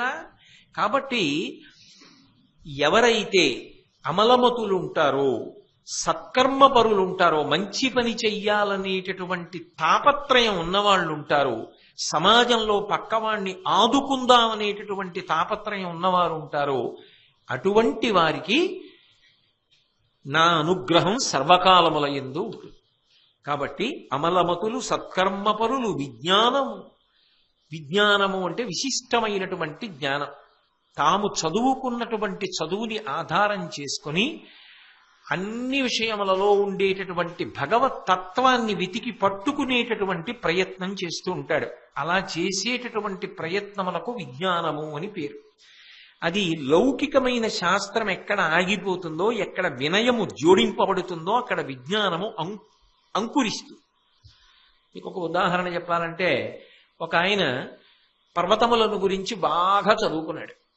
ఎన్ని రకాల పర్వతాలు ఉంటాయో, ఎలా ఏ మట్టితో ఏర్పడతాయో, అగ్నిశిలలు ఎలా ఉంటాయో అన్నీ బాగా చదువుకున్నాడు. అన్నీ చదువుకుని కొన్నాళ్ళు పోయాక అన్నాడు, ప్రపంచంలో ఎన్ని రకాల పర్వతాలు ఉంటాయో, పర్వతాల్లో ఎటువంటి శిలలు ఉంటాయో, అటువంటి పర్వతాల్లో ఎటువంటి జీవజాలం ఉంటుందో చదువుకోవడానికి, తెలుసుకోవడానికి నాకు ఇంతకాలం పట్టింది. ఇంకా నేను అది పూర్తిగా చదవలా. కానీ అసలు ఈ పర్వతములనన్నింటినీ సృష్టించి అక్కడ ఉండడానికి ఇన్ని జీవుల్ని సృష్టించిన పరమేశ్వరుడు ఎంత గొప్పవాడో అన్నాడు. ఇప్పుడు ఆయన చదువుకున్న శాస్త్రం ఆ పరమేశ్వరుణ్ణి తలుచుకోవడానికి పనికొచ్చిందా లేదా? కాబట్టి తాము చదువుకున్న చదువులో పరమేశ్వరుణ్ణి వెతుకుతారు కొంతమంది. దాని ద్వారా ఈశ్వరుణ్ణి పట్టుకుని ఈశ్వరుణ్ణి చేరుకుంటారు. అందుకే మీరు భారతీయ సంస్కృతి గొప్పతనం అది. సంగీతము చివరికి ఈశ్వరుణ్ణి చేరుకోవడానికి, నృత్యము ఈశ్వరుణ్ణి చేరుకోవడానికి, శాస్త్రము ఈశ్వరుణ్ణి చేరుకోవడానికి, భక్తి ఈశ్వరుడు, కర్మ ఈశ్వరుడు, జ్ఞానము ఈశ్వరుడు, యోగము ఈశ్వరుడు, సేవ ఈశ్వరుడు. తొట్టతుద ప్రయోజనమేది ఈశ్వరుణ్ణి చేరుకోవడం. కాబట్టి అలా విజ్ఞాన సంపన్నులైన వారెవరుంటారో వారి యందు నేనుంటాను. విజ్ఞానము, తపము అంటే మీకు ఇంతకు ముందు చెప్పా, ఏదో కమండలం పెట్టుకుని కూర్చోవడం ఒక్కటే తపస్సు కాదు. సత్యమును పలకడం, ఇంద్రియములను నిగ్రహించడం, మంచి కార్యములు చేయడం, మంచి గ్రంథములు వినడం. 2 గంటలు ఇప్పుడు మీరు ఈ ప్రవచనాన్ని వినడం, 2 గంటలు నేను మాట్లాడడం, అవన్నీ తపస్సు. ఇవన్నీ తపస్సు కిందకొస్తాయి. అటువంటి తపస్సు, దానము, అర్హులైనటువంటి వారెవరుంటారో అటువంటి వారికి తన దగ్గర ఉన్నది తనకి దాచుకోవాలనిపించినా, అది దాచుకున్న కొద్దీ తనకి నిజానికి సంతోషమైన, దాచుకోకుండా ఒకరికి పెట్టి వారి ఆర్తి తీరితే తాను సంతోషించగలిగినటువంటి గొప్ప మనసు కలిగి ఉండడం. త్యాగే నైకే అమృతత్వమానసహు. ఒకరికి ఇచ్చి వారు తృప్తి పొందితే తాను తృప్తి పొందడం. నేను యథార్థంగా ఒక చోట ఒక ఆయన్ని చూశాను. ఆయన అన్నదానం చేస్తున్నాడు. నేను ఎందుకో వెళ్ళి అక్కడికి వెళితే ఆయన అందరికీ వడ్డన చేసి, చాలా మంది తింటున్నారండి అన్నాను.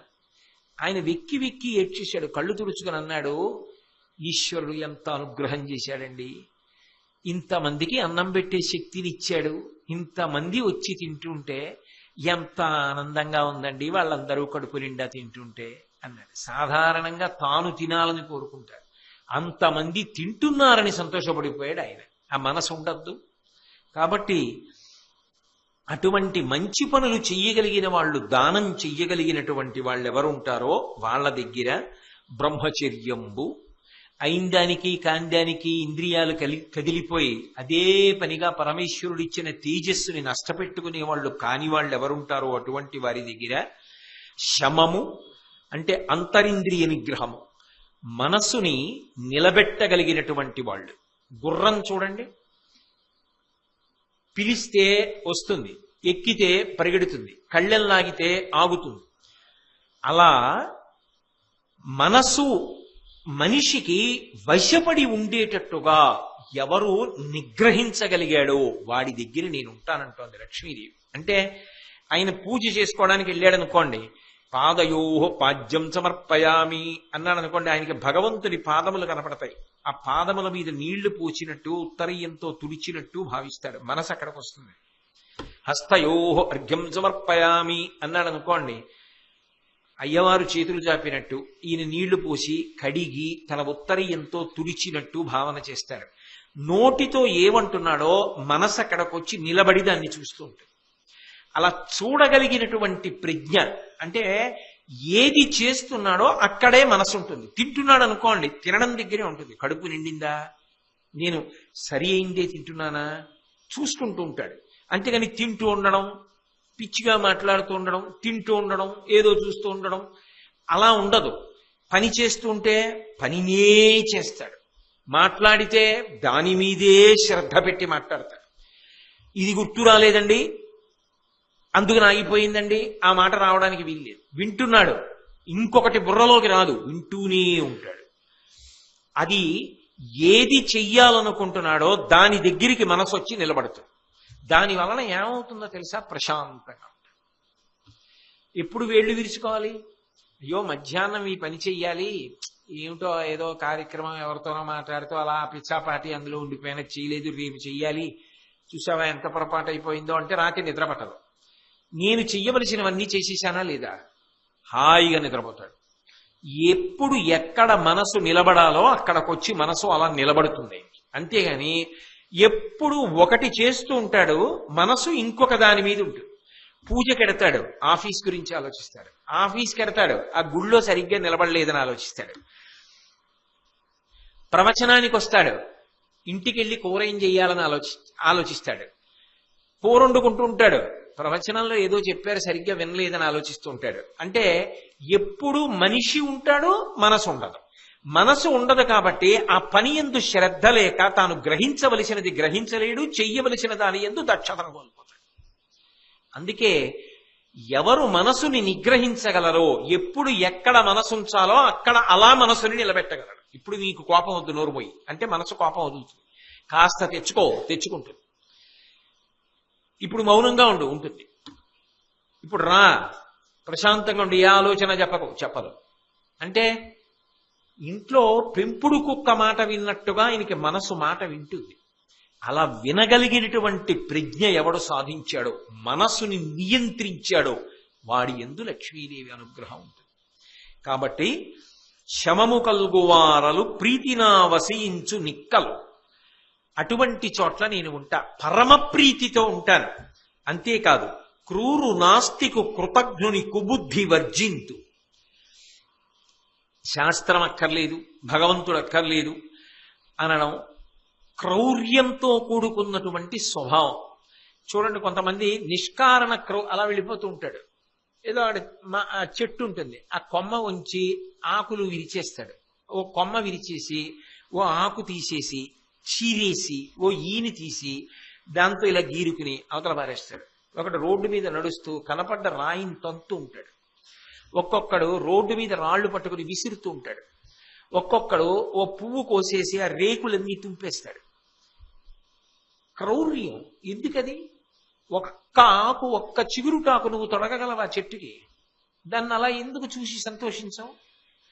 వాక్కు చేత క్రౌర్యం, మాటల చేత అవతల వారిని బాధపెట్టడం, చేతల చేత అవతల వారిని బాధపెట్టడం, మనస్సులో క్రౌర్యంతో కూడుకున్న ఆలోచనలు చేస్తూ క్రూర బుద్ధితో అవతలవాడు బాధపడుతున్నాడని తాను సంతోషపడ్డా. తాను సంతోషపడడానికి కారణం ఏది కావాలంటే అవతల వారి సంతోషము కావాలి. ఎప్పుడూ కూడా మనిషి ప్రయత్నపూర్వకంగా 3 మెట్లు పైకి ఎక్కాలి. నేను ఏ మెట్టు మీద ఉన్నాను అన్నది ఆలోచించుకోవాలి. మొట్టమొదటి స్థాయిలో ఇతరుల సంతోషమును చూసి తాను సంతోషమును పొందగలగాలి. వాళ్ళ అమ్మాయి పెళ్ళి అనుకోండి, మా అమ్మాయి పెళ్ళి అంత సంతోషంగా నేను శుభలేఖ తీసుకోవాలి. చాలా సంతోషం అండి అని తీసుకోవాలి. అవతల వారి సంతోషం నీ సంతోషమునకు కారణం కావాలి. నువ్వేం కష్టపడద్దు, అవతల వారి సంతోషంలో పాలు పంచుకో. అంతేగాని వాడు సంతోషపడుతుండే వీడికి ఎలా వచ్చిందంటారు ఇంత మంచిది, ఏదో ఉండుంటుంది, 3 నెలలు పోనివ్వండి తెలుస్తుంది. వంకర మాటలు మాట్లాడకూడదు. అవతల వారి సంతోషంలో నువ్వు పాత్రుడివి కా, పాలు పంచుకో. కనీసం అక్కడైనా కుళ్ళు బుద్ధి లేకుండా ఉండు. అది మొదటి మెట్టు. రెండవ మెట్టెక్కే ప్రయత్నం చేసినప్పుడు అవతల వారి దుఃఖంలో నువ్వు ప్రయత్నపూర్వకంగా పాలు పంచుకో. అవతలవాడు ఎందుకో బాధపడుతున్నాడు, నిన్ను పిలవకపోయినా నువ్వు వెళ్ళి నేనేమైనా మీకు చేసి పెట్టగలనా అని అడుగు. కనీసం నీ మాటల చేత అవతలవాడు ఊరట పొందేటట్టుగా ప్రయత్నించి అవతలవాడి దుఃఖమును నీ దుఃఖముగా పాలు పంచుకో. ఇంకొక మెట్టు పైకెక్కినప్పుడు, ఆ పై మెట్టెక్కినప్పుడు నీ వలన ఒకడు సంతోషపడాలి తప్ప నీ వలన ఒకడు ఏడవకూడదు. సంతోషంలో పాలు పంచుకోవడమే కాదు, నేనేదైనా చేస్తే ఎవరో సంతోషించాలి. ఆయన చేసిన దానికి ఇలా ఏడుస్తున్నామండని ఏడవవలసిన రోజు కల్పించవద్దు. నీవు చేసిన పని వలన అవతలవాడు సంతోషించాలి. ఏ రోజైనా అలాగే పూర్తయిపోవాలి. నేను ఇవాళ చేసిన దానికి ఎవడో సంతోషించాడు, నేను ఇవాళ చేసిన దానికి ఎవడూ ఏడవలేదు, చాలు. ఈశ్వరుడిచ్చిన ఆయుర్దాయం పండింది, అంతకన్నా ఆయన కోరుకునేది ఏమి ఉండదు. కానీ ఆయన ఇచ్చిన ఆయుర్దాయంలో ఆయన ఇచ్చిన శక్తితో నువ్వు ఒకడు ఏడవడానికి, ఒకడు సంతోషపడకుండా ఉండడానికి నువ్వు కారణమైతే అంతకన్నా దారుణం ఇంకొకటి లేదు. అందుకే మనిషి 3 సోపానములు క్రమంగా అధిరోహించాలి, పైకి ఎక్కాలి. అప్పుడు ఆ మనిషి జీవితానికి సార్థక్యం. అది లేనినాడు, అసలు ఆ ప్రయత్నమే లేనినాడు, అలా బ్రతకలేనినాడు ఆ బ్రతుకు అర్థం లేదు. అందుకు భీష్ముడు ధర్మరాజుని చెక్కుతున్నాడు. అందుకే అసలు పంచమవేద స్థాయి భారతం ఎందుకు పొందింది అంటే భీష్ముడు మాట్లాడాడు కాబట్టి. భీష్ముడు మాట్లాడకపోతే ఈ స్థాయి వస్తుందా అంటే చెప్పలేం. అందుకే భీష్ముని యొక్క మాటలకు అందులో అంపశయ్య మీద పడుకుని మాట్లాడాడు మహానుభావుడు. ఆ మాటలు అంత శక్తివంతములయ్యాయి. ఆయన మాట్లాడితే ధర్మరాజు గారికి మనశ్శాంతి కలిగింది. అందుకే రామాయణంలో సుందరకాండ ఎంత శక్తివంతమో మహాభారతంలో శాంతి పర్వము, అనుశాసనిక పర్వము అంత శక్తివంతములు. కాబట్టి కృతఘ్నుని కుబుద్ధి అంటే ఆయన ఒక నిర్ణయం చేసుకుంటూ ఉంటాడు, ఏదో ఆలోచన వస్తుంది, ఓ నిర్ణయం చేస్తాడు. ఆ నిర్ణయం చేయడానికి ప్రాతిపదిక ఉండదు. ఒక నిర్ణయం చేయడానికి ఓ ప్రాతిపదిక ఉండాలి. ఏమిటి ప్రాతిపదిక? అది ధర్మమా కాదా? ధర్మమా కాదా ఎలా నిర్ణయిస్తావు? నీకు తెలిస్తే వేదం అంగీకరిస్తుందా? నీకు వేదము తెలియదు. స్మృతి అంగీకరిస్తుందా? స్మృతి తెలియదు. పురాణంలో విన్నటువంటి కథలని బట్టి ఇటువంటివి చెయ్యవచ్చా? పోని పురాణాలు వినలేదు. పెద్దలు ఇటువంటి పనులు చేస్తారా? మంచి నడవడి కలిగిన వారు ఇటువంటి పనులు చేస్తారా? పోని మంచి నడవడి కలిగిన వారు ఎలా ఉంటారో నీకు తెలియదు. అంతరాత్మ ఒకటి ఉంటుంది, తప్పు అలా చేయకని చెప్తూ ఉంటుంది. అంతరాత్మ ప్రబోధం. ఈ 5 దృష్టిలో పెట్టుకుని నిర్ణయం చెయ్యాలి. అంతేకాని అంతరాత్మ కంఠం కూడా నొక్కేసి నువ్వు నిర్ణయం చేసుకుని పాడవకూడదు. 5 పాటించి నిర్ణయించుకున్నవాడు బుద్ధిమంతుడు. ఈ 5 పక్కన పెట్టేసి నాకు సంతోషం కాబట్టి నీ చేసేస్తాననడం బుద్ధిహీనుడు. బుద్ధిహీనుల వద్ద నేనుండను, బుద్ధిమంతుల వద్ద నేనుంటాను. కాబట్టి కుబుద్ధి వర్జింతు ఎంగిలి వర్జించి ఇలువాడి ఘటశుద్ధి కలిగిన కాంతలందు నిల్తు. ఈ పైన చెప్పినవి సాధారణంగా పురుషులకు అన్వయం, స్త్రీలకి కూడా అన్వయం కొంతవరకు. ప్రత్యేకించి స్త్రీల విషయం మాట్లాడుతోంది లక్ష్మీదేవి. నేను కాదు చెప్తున్నవి ఇవన్నీ, లక్ష్మీదేవి చెప్తోంది అని మీరు గుర్తుపట్టాలి. ఆవిడంది గృహమునకు సంబంధించినటువంటి శౌచము, గృహమునకు సంబంధించిన శాస్త్రమును ఎవరు పాటిస్తారో అటువంటి స్త్రీల యందు నేను ఉంటాను. గృహమునకు సంబంధించిన శాస్త్రం అన్న మాటకి ఏమిటి అర్థం అంటే, మీ మీదెందుకు నా మీదే పెట్టుకుంటా. ఉదాహరణ, నా తమ్ముడు ఉన్నాడు అనుకోండి, లేకపోతే నాకు అన్నగారు ఉన్నాడు అనుకోండి. పోనీ తమ్ముడు అంటే ఉన్నాడు, అన్నయ్య అంటే లేడు, నాకు నేనే పెద్దవాడిని ఇంట్లో, అందుకని అన్నయ్య అంటే గొడవ లేదు. నాకు అన్నయ్య ఉన్నాడు అనుకోండి, వాడు పేదవాడు, పాపం వాడిది ఏం పెద్ద ఉద్యోగం కాదు, కానీ వాడి కొడుకు బాగా చదువుకున్నాడు, వాడికి కాకినాడ ఇంజనీరింగ్ కాలేజీలో సీట్ వచ్చింది. వాడి ఆరోగ్యం అంత మంచిది కాదు, బయట ఏమైనా తింటే పడదు. అన్నయ్య నువ్వు ఎందుకన్నయ్యా బెంగ పెట్టుకుంటావు? ఇప్పుడు ఉన్న ఉద్యోగం కూడా వదిలి నువ్వు విశాఖపట్నం నుంచి ఇక్కడికి రాలేవు. నీ కొడుకుని నా దగ్గర పెట్టుకుంటాను, పెట్టుకుని ఇంజనీరింగ్ చదువుకున్న నాళ్ళు వాడు నా దగ్గరే ఉంటాడు, ఇంట్లో ఉండి చదువుకుంటాడు. పెద్ద ఇల్లుంది, ఓ గది ఖాళీగా ఉంది, అందులో ఉంటాడు, చదువుకుంటాడు. నాకు కొడుకు ఆసరా ఉంటాడు చక్కగా దగ్గరగా. నా కొడుకు ఎక్కడ ఉద్యోగంలో ఉన్నాడు కాబట్టి వాడిని నా డిగ్రీకి పంపించన్నయ్యా, మా ఆవిడ ఉండి పెడుతుంది, శుభ్రంగా పిన్ని దగ్గర తింటాడు, సంతోషంగా ఉంటాడు అని నేను ఎప్పుడు అనగలను? ఎప్పుడు అనగలను?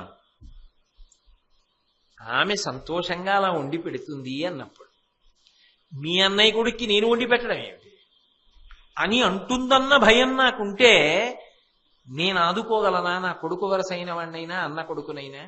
ఇంకంతకన్నా నేను వ్యాఖ్యానం చేయను. ఇంటికి బంధువుల్ని పిలవాలంటే పురుషుడికి ధైర్యం ఎక్కడిది? అతిథి పిలవాలంటే ధైర్యం ఎక్కడిది? తన గౌరవం నిలబడాలంటే ధైర్యం ఎక్కడిది? ఆమె నుండే వస్తుంది. తానొక మంచి పని చెయ్యాలి. తానొక మంచి పని చేసేటప్పుడు తనకి వ్యక్తిగతంగా ఉన్న చాలా సమయాన్ని ధారపోసేయాలి. అవి చేయకపోతే ఆయన కూడా ముచ్చట్లాడుకుంటూ కూర్చోవచ్చు ఇంట్లో. కానీ ఆయన పని చేయడం కోసం ఎక్కువ ఇంట్లో కూడా మాట్లాడకుండా చాలా సమయాన్ని వేరొక ప్రయోజనానికి వెచ్చిస్తున్నాడు. ఆయన అలా వెచ్చిస్తున్నా పోన్లే, ఆయనకి అది ఇష్టం, ఆయనను అలా బ్రతకని, ఆయన వెంట నేను ఉంటాననడం తప్ప బా దీని వలన విసిగెత్తిపోతాను, మీరు ఇది మానేండి, హాయిగా ఇద్దరం ముచ్చట్లు ఆడుకుంటూ మేడ మీద కూర్చుందామని ఆవిడంటే ఈయన ఏం చేయగలడు? ఈయన చేయగలడా చేసే మంచి పనులు? ఆమె వెనక దన్నుగా ఉంది కాబట్టి చెయ్యగలిగాడు. అంటే నిజానికి ఏ ఇంట ఏ పురుషుడు ఏ గొప్ప పని చెయ్యగలిగినా వెనక ఆమె ఉండబట్టే. కాబట్టి ఆమె అలా నిలబడగలిగినదై ఇల్లాలి యొక్క వైభవాన్ని తెలుసుకుని అసలు ఆయన విజయము వెనక నేనున్నాను కాబట్టి నడుస్తోంది అని తెలుసుకున్నదై ఉండగలిగితే అప్పుడు ఆ ఇల్లు శోభాయమానంగా ఉంటుంది. మీరు కొందరిని చూడండి, 5 కొడుకులు ఉంటారు, 5 కోడళ్ళు ఉంటారు, 4 కూతుళ్ళు ఉంటారు, అల్లుళ్ళు ఉంటారు, ఇంతమంది వియ్యాలారు ఉంటారు, ఎవ్వరితో ఒక మాట తేడా కూడా ఉండదు, ఎంతో సంతోషంగా ఉంటారు. దానికి అంతటికీ ప్రధాన కారణం ఎవరో తెలుసా? నిజానికి పురుషుడు కాదు, ఆ ఇంటి ఇల్లాలు. ఆమె ప్రేమ ఆమె అందరినీ కూడగలుపుకుంటుంది. ఎందుకో తెలుసా? అక్కర్లేని చీకాకులు అవి ఇంట్లో బయలుదేరితే ఆయన అశాంతి పొందితేది ఆయన ఆరోగ్యానికి భంగకరం. నాకు కావలసిందా ఆయన, నా పసుపు కుంకాలు. ఆయన సంతోషంగా ఉండాలి. చిన్న చిన్నవి ఏ ఉన్నా ఆమె జీర్ణం చేసేసుకుంటాడు తప్ప బయట కూడా అందం. ఒక్కొక్క ఇల్లాలు అలా నిలబడిన కారణం చేత కుటుంబాలు నిలబడతాయి. నేను పేరు చెప్పను కానీ మీకు ఒక విషయం చెప్తా. నేను విశాఖపట్నం ఉపన్యాసాలకు ఎడుతుంటా. ఒక కుటుంబం నాకు బాగా సన్నిహితం.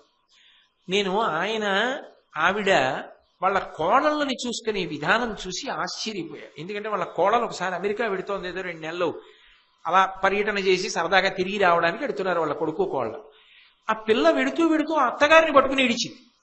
అత్తయ్య 2 నెలలు నిన్ను విడిచిపెట్టి ఉండలేను అత్తయ్య, ఆయన రమ్మంటున్నారని వెళ్తున్నాను. నాకు ఆశ్చర్యం వేసింది. ఏమిటి కోడలు అత్తగారిని పట్టుకుని ఏడవడం ఏమిటి, 2 నెలలు ఉండలేను అత్తయ్య అని చెప్పి ఆ రోజు వాళ్ళ ఇంట్లో నేను పలహారం చేస్తూ ఆయనతో అన్నాను, అయ్యా బహుశా మీ అమ్మగారు మీ భార్య గారిని చాలా ప్రేమతో చూసి ఉండాలి, అదే సంస్కారం మీ ఆవిడకి కూడా వచ్చింది, కోడళ్ళని అంత ప్రేమగా చూస్తున్నారన్నాడు.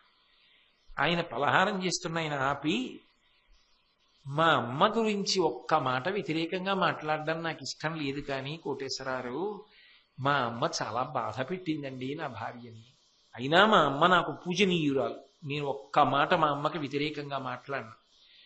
నా భార్య ఎప్పుడు ఒక మాట అనేది, నా కోడళ్ళు మాత్రం ఇలా బాధపడకూడదు, వాళ్ళని గుండెల్లో పెట్టుకు చూసుకుంటాననేది. అందుకే నా కోడళ్ళని మాత్రం నా భార్య ఒక్క విషయంలో కూడా బాధ పెట్టలేదండి అన్నారు. ఆ ఇంట ప్రశాంతత, ఆ ఇంటి వృద్ధంతా ఎందువల్ల వచ్చిందంటే తాను కష్టపడినా ఆ కష్టం తన కోడలకి రాకూడదని ఆలోచించిన అత్తగారి పెద్ద మనసు. అక్కడే కాదు, ఏ ఇంట అయినా గొప్ప ప్రశాంతత సాధారణంగా దేని వలన వస్తుంది అంటే ఆ ఇంటి ఇల్లాలి గొప్పతనం. అది అంత తేలికైన విషయం ఏం కాదు, అది వాళ్ళ గొప్పతనం. నిజంగా కూడా వాళ్ళ ఓర్పు, వాళ్ళ మర్యాద, వాళ్ళ ప్రేమ, బంధువుల్ని కలుపుకోవడం, అక్క చెల్లెళ్ళు వాళ్ళ ప్రేమ, అది లేనినాడు ఏ పూర్ణత్వం ఉంటుంది? అందుకని ఆ ఇంటికి సంబంధించిన విషయముల మీద తన కర్తవ్యమునందు నిష్ట కలిగి ఉండి ఘటశుద్ధి అంటే పాత్రలు శుభ్రంగా ఉన్న ఇంట్లో ఉంటారు. పాత్రలు శుభ్రంగా ఉండడం అంటే ఏమిటి? ఇంటిని చూసి ఇల్లాలని చూడండి అని అంటారే, ఎక్కడ చూసినా ఇంగిలి గ్లాసులు, ఎక్కడ చూసినా ఇంగిలి గిన్నెలు, ఎక్కడ చూసినా అలా పడిపోయి ఉండి రేపొద్దున్న పని పిల్ల వస్తుందండి అప్పుడేదో ఒక అడుగుతారండి, అలా ఎక్కడ చూసినా ఇంగిళ్ళే, ఏ పాత్ర శుద్ధిగా ఉండదు. అలా ఉండడానికి అవకాశం ఉండేది ఎక్కడ అంటే ఒక్క పసిపిల్లలు ఉన్న ఇంట్లో మాత్రం క్షమార్హం. ఎందుకంటే పసిపిల్లలు ఉన్నారనుకోండి, ఆ ఇంట ఎక్కువ పాత్రలు వాడవలసి ఉంటుంది. తల్లికి చాలా ముఖ్యమైన పనులు ఉంటాయి ఆ పసిపిల్లలతో. అప్పుడు ఉన్నా అది ఎవరూ తప్పట్టరు. కానీ తగినంత అవకాశం ఉండగా ఇంట్లో పాత్రలన్నీ మకిలి పట్టి ఉండకూడదు. అలా ఉంటే ఇంటికే కదండి అనారోగ్యం. కాబట్టి ఇంటి పాత్రల యొక్క శుద్ధిని బట్టి నేను ఆ ఇంటి ఇల్లాలి వైభవాన్ని గమనించి ఆమె యందు నిలబడతాను అని లక్ష్మీదేవి అంటూ, ఎటువంటి వారి యందు ఉండను వల్లభ ప్రతికూల అయిన దానికి కాండానికి భర్త ఎతి అంటే తాను పెతి అనాలని. అంటే వ్యతిరేకించకూడదా అండి అంటే నేను మీకు ఒక మాట చెప్తాను, వ్యతిరేకించి తీరవచ్చు, ఏమీ అభ్యంతరం లేదు అందులో. నిజానికి ఒక్కొక్కసారి భర్తకు వచ్చిన ఆలోచన కన్నా భార్యకి మంచి ఆలోచన వస్తుంది. వస్తే దానికి ఏం అనుభవం ఉండక్కర్లా, పెద్ద చదువుకోక్కర్లేదు కూడా. శభాష్, మంచి మాట చెప్పావే, నువ్వు చెప్పింది బాగుంది, తప్పకుండా నువ్వు చెప్పినట్టు చేద్దాం అని భర్త అంగీకరించగలగాలి. తానొక మాట అందనుకోండి, నువ్వు చెప్పింది తప్పు, ఇలా ఆలోచించు, ఇలా చేస్తే బాగుంటుంది అన్నాడు అనుకోండి, అవును ఆయన చెప్పింది బాగుంది కదా అని ఆమె అంగీకరించగలిగి ఉండాలి. అంతేకాని ఎప్పుడూ ఎవరో ఒకరి మాటే చల్లాలన్న పెంకితనం పనికిరాదు. అది భర్త విషయంలోనైనా దోషమే, భార్య విషయంలోనైనా దోషమే. 24 గంటలు నా మాటే నిలబడాలని భార్య అనుకోకూడదు, నా మాటే నిలబడాలని భర్త అనుకోకూడదు. ఒక అభిప్రాయం అడిగి బాగా చెప్పింది అనుకున్న నాడు మంచి మాట చెప్పావు, ఆచరిద్దాం. చెప్పలేదు అనుకున్న నాడు నింద చేయడం కాదు, ఇది ఇందుకొద్దు, ఇలా ఆలోచన చెయ్యి, ఇలా చేద్దాం. ఆమె అంతకన్నా బాగా ఆలోచన చేసి రేపు నీకు ఇంకొక మంచి ఆలోచన చెప్పచ్చు. అంతే తప్ప ప్రతిదానికి భర్తకి వ్యతిరేకంగా మాట్లాడకుండా ఉండాలి. ఎప్పుడు వస్తుంది ఆ భావన అంటే, సాధారణంగా లోకంలో ఏమిటంటే ఉండకూడని పెద్ద దోషం ఏమిటంటే, తనకన్నా పైన ఎవరు ఉంటారో వారు తనకన్నా అసమర్థులన్న భావన కొంతమందిలో ఉంటుంది.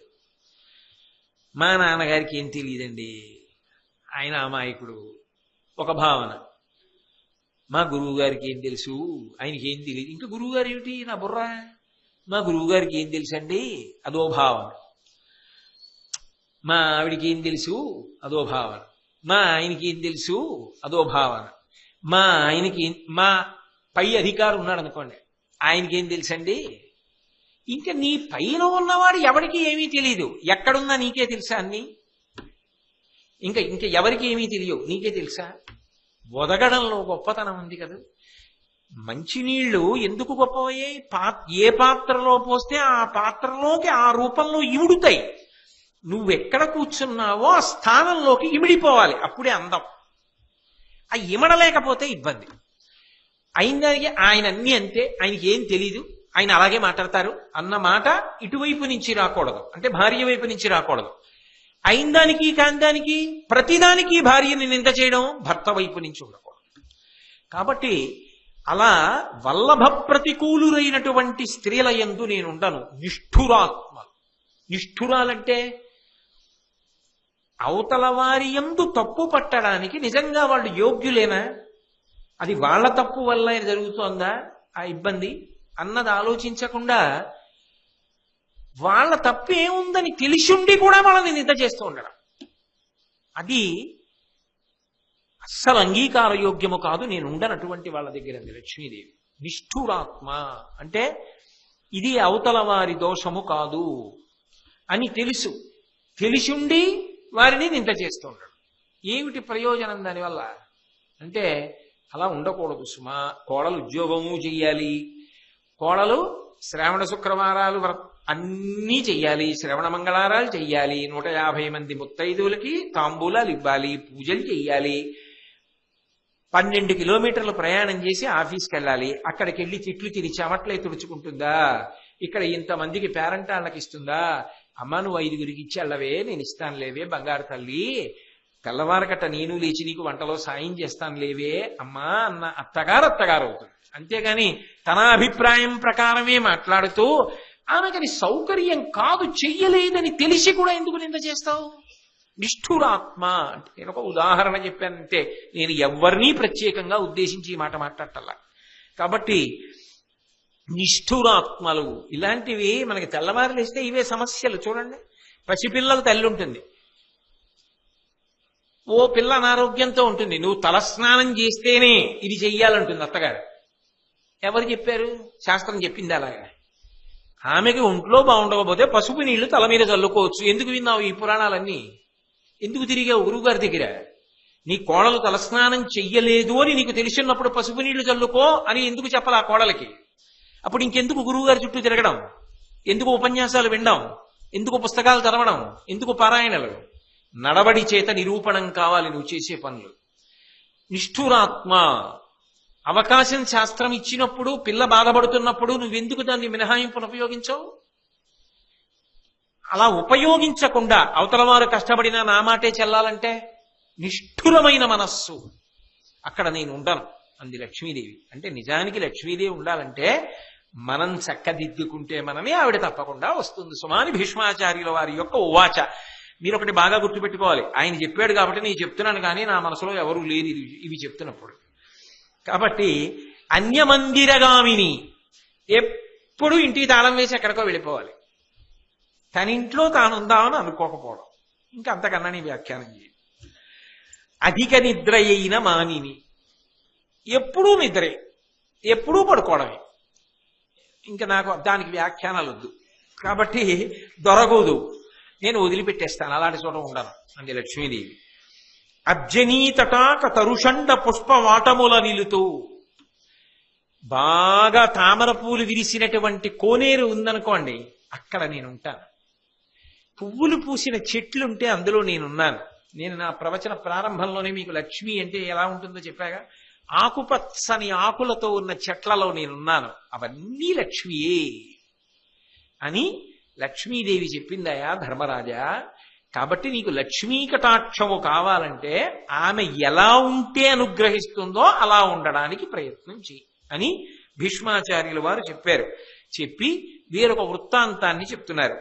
సిరిధేనువలలోని కరిగిన ఎవ్వతవనియవి అడిగిన అమ్మహాత్మ శ్రీ నేను నీలో వసింపగా వచ్చిది అనవుడు, చించలమైన నిన్ను ఒల్లముమాలోన ననుపగా అనియే అగ్గోవులు, దానిక దేవి వగచి ఏను బాసిన సర్వదానవ కులము కిట్పడియే పొందిన సురల్ ప్రభుతనుందిరి, ఏను వచ్చుట కోరి కాదే తపంబులాచరింతురు, నన్నిట్టుల అభిభవించుట కురవి మీకు అన్న అద్భ్రువమొల్లమనుట అభిభవమే నీకు బోలినయచటి కరుగు. ఒకసారి లక్ష్మీదేవి ఆవుల దగ్గరికి వెళ్ళింది. నీ యందు సమస్త దేవతలు ఉంటారు కదా, కాబట్టి ఓ గోవా నాకు కూడా నీ యందు నివసించడానికి ఒక స్థానాన్ని ఇయ్యి అని అడిగింది. అడిగితే అవన్నాయి గోవులు నువ్వెవరు అన్నాయి. అంటే ఆవిడంది నేను లక్ష్మీదేవిని అంది. అవన్నాయి నువ్వు మా దగ్గర వద్దు అన్నాయి. ఇవి ఎందుకు వద్దు అంది. నువ్వు చించల లక్ష్మివి, నువ్వు ఒక చోట ఉండేదానివి కావు, చించలత్వం నాకు ఇష్టం ఉండదు, కాబట్టి నువ్వు మా దగ్గర వద్దు, వెళ్ళిపో. ఆవిడంది మీరు అలా అనకూడదు, నేను వదిలిపెట్టడం వెనక మంచి వాళ్ళకి అనుగ్రహం ఉంటుంది, పట్టుకోవడం వెనక చెడ్డవాళ్ళకి దురదృష్టం ఉంటుంది. నేను రాక్షసుల్ని వదిలిపెట్టి వెళ్ళిపోతుంటాను, అందువల్ల లోకము రక్షింపబడుతుంటుంది. సన్మార్గంలో ఉన్న వాళ్ళ దగ్గరికి వెళ్ళిపోతూ ఉంటాను, అందువల్ల వాళ్ళు వృద్ధిలోకి వస్తుంటారు. అందుకు కదా నా కోసం తపస్సు చేస్తారు, అందుకు కదా నా పేరు లక్ష్మి. అందరూ నన్ను చూస్తూ ఉంటారు కదా, ఆవిడ అనుగ్రహం కలగాలని కోరుకుంటారు కదా. అటువంటి నన్ను మీరు చించల లక్ష్మి అంటారేమిటి? మరి నేను కదలకపోతే ఎలా కుదురుతుంది? అసలు నేను కదలడమే లోకానికి ప్రయోజనం. మీరు చూడండి, కరెంట్ అంటే కదిలితేనే దానికి ప్రయోజనం. కరెంట్ కదలకుండా ఆగిపోయింది అనుకోండి, ట్రాన్స్ఫార్మర్ కరెంట్ పోయిందంట. కరెంట్ అంటే కదులుతోంది, కరెన్సీ అంటే కదిలితేనే ప్రయోజనం. కరెన్సీ డబ్బు ఉంది, ఓ మంచి పని చేస్తేనే ప్రయోజనం, దాచేస్తే కంపు వస్తుంది, ఏమిటి ఉపయోగం? దానివల్ల ఉపయోగం ఉండదు. కాబట్టి నేను కదలాలి, డబ్బు కదులుతూ ఉంటేనే లోకంలో ఉపయోగం ఉంటుంది. నేను చించిన లక్ష్మిని అంటారేమిటి? మీరు అలా అనకూడదు అని లక్ష్మీదేవి గోవులతో అంది. అని గోవుల పలికిన సిరివిని నీచే ఇట్లు పరిభవింపగబడి ఏ జనిన నన్ను ఎవ్వరును గైకొనరు శరణమగుడు వెడుకునియదం ఇమ్మున్. గోవులే లోకంలో లక్ష్మీదేవిని అంగీకరించలేదు, చెంచల లక్ష్మి అని పంపించేశాయంటే లోకంలో ఎవ్వరూ నన్ను ఉండమని అడగరు. ఆమె కఠిన హృదయ అంటారు. అందుకని నేను మిమ్మల్ని శరణాగతి చేస్తున్నాను. మీరు ఇంత కీర్తింపబడినటువంటి స్వరూపాలు, సమస్త దేవతలు మీ ఎందుంటారు, కాబట్టి నాకు కూడా మీలో ఒక స్థానం ఇవ్వండి అని అడిగింది. అడిగితే ఆలోచించే ఆవులు ఆలోచించి నిజమే ఆవిడ చెప్పిన దాంట్లో యథార్థం ఉంది కదా. ఆవిడ వదిలి వెళ్ళిపోతే అధర్మం పోతోంది, ఆవిడ వచ్చి చేరితే ధర్మం నిలబడుతోంది. ఆవిడ గురించి తపస్సు చేస్తున్నారు. ఆవిడ కదిలితేనే ప్రయోజనాలు కలుగుతాయి. ఆవిడ కదలకపోతే ప్రయోజనాలేవి ఎలా కలుగుతాయి? కలగవు. రూపాయి కాసు లేకుండా ఉత్సవం ఎలా నడుస్తుంది? ముంతలో అన్నం ముంతలో పిల్లాడు మాత్రం పెరిగిపోవాలి అంటే ఎలా కుదురుతుంది? ముంతలో అన్నం పిల్లాడు తింటేనే పెరుగుతాడు. ముంతలోకి అన్నం రావాలంటే డబ్బు ఖర్చు పెట్టాలా? డబ్బు ఖర్చు పెట్టకుండా ఎలా కుదురుతుంది? కాబట్టి డబ్బు కదులుతుంటేనే ప్రయోజనాలు వస్తాయి. ఆవిడ చెప్పింది యథార్థమేగా. కాబట్టి ఆవిడికి స్థానం ఇద్దాం, మంచి స్థానం ఇద్దాం అనుకుని లక్ష్మీదేవితో అన్నాయి, మా మూత్రపురీషంబులు భామ వేదంబులెరుగు పవనములు నీవి మేలి వస్తువుల ప్రియధామము వై యుండుము ఇంపు తలకొన మాకున్. లోకంలో 84 లక్షల జీవరాశులున్నాయని వేదం చెప్తోంది.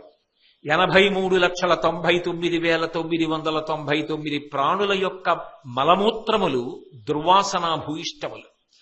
ఒక్క ఆవు యొక్క మలము మూత్రము మాత్రం సుగంధభరితములు. ఎందుకు మన గోశాలకు వెళ్ళండి, ఆవులు మూత్ర విసర్జన చేసి మల విసర్జన చేసిన చోట ఎంత సువాసన వస్తుంటుంది ఆ గట్టు మీద కూర్చుంటే. కాబట్టి వేదములు కీర్తించే మా మలమూత్రములను. ఓ లక్ష్మి, నీకు మేము స్థానంగా ఇస్తున్నాం. ఆవు పేడలో, ఆవు మూత్రంలో ఇక పైన నువ్వు నివసించు. అందుకే ఆవు పేడ లక్ష్మీ స్థానం, ఆవు మూత్రం లక్ష్మీ స్థానం. అందుకే ప్రతి ఇంటి ముందు ఆవు పేడతో అలికి ముగ్గు పెడుతుండేవారు పూర్వం. ఇప్పటికీ మీరు ఏ వ్రతకల్పం చదవండి, ఆఖరికి మొన్న శ్రావణ శుక్రవారం వల్ల లక్ష్మీ వ్రతకల్పం చదివినా ఇంటికి ఈశాన్య దిక్కునందు గోమయంబుతో అలికి మంటపం బెర్పరచి అని ఉంటుంది.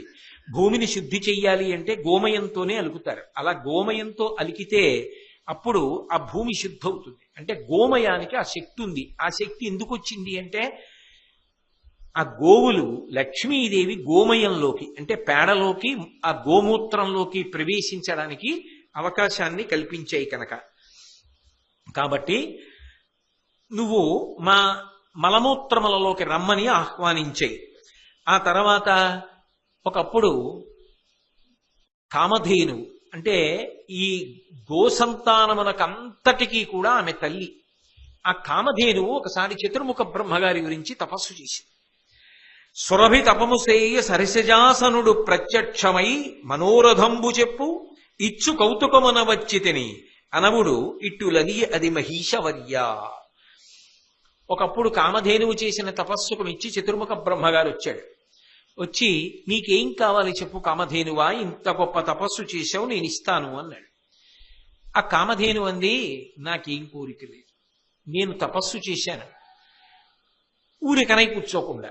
నా తపస్సుకు మెచ్చి నువ్వు వచ్చి ప్రత్యక్షం అయ్యావు, నిన్ను నా కన్నులతో చూశాను, ఇంకింతకన్నా ఏమిటి, ఇంకా నాకేమీ అక్కర్లేదు అంటే బ్రహ్మగారు అన్నారు, ఇత పూర్వం నేను మనసులో సంకల్పం చేశాను, ఇప్పుడు దాన్ని ఆజ్ఞాపిస్తున్నాను.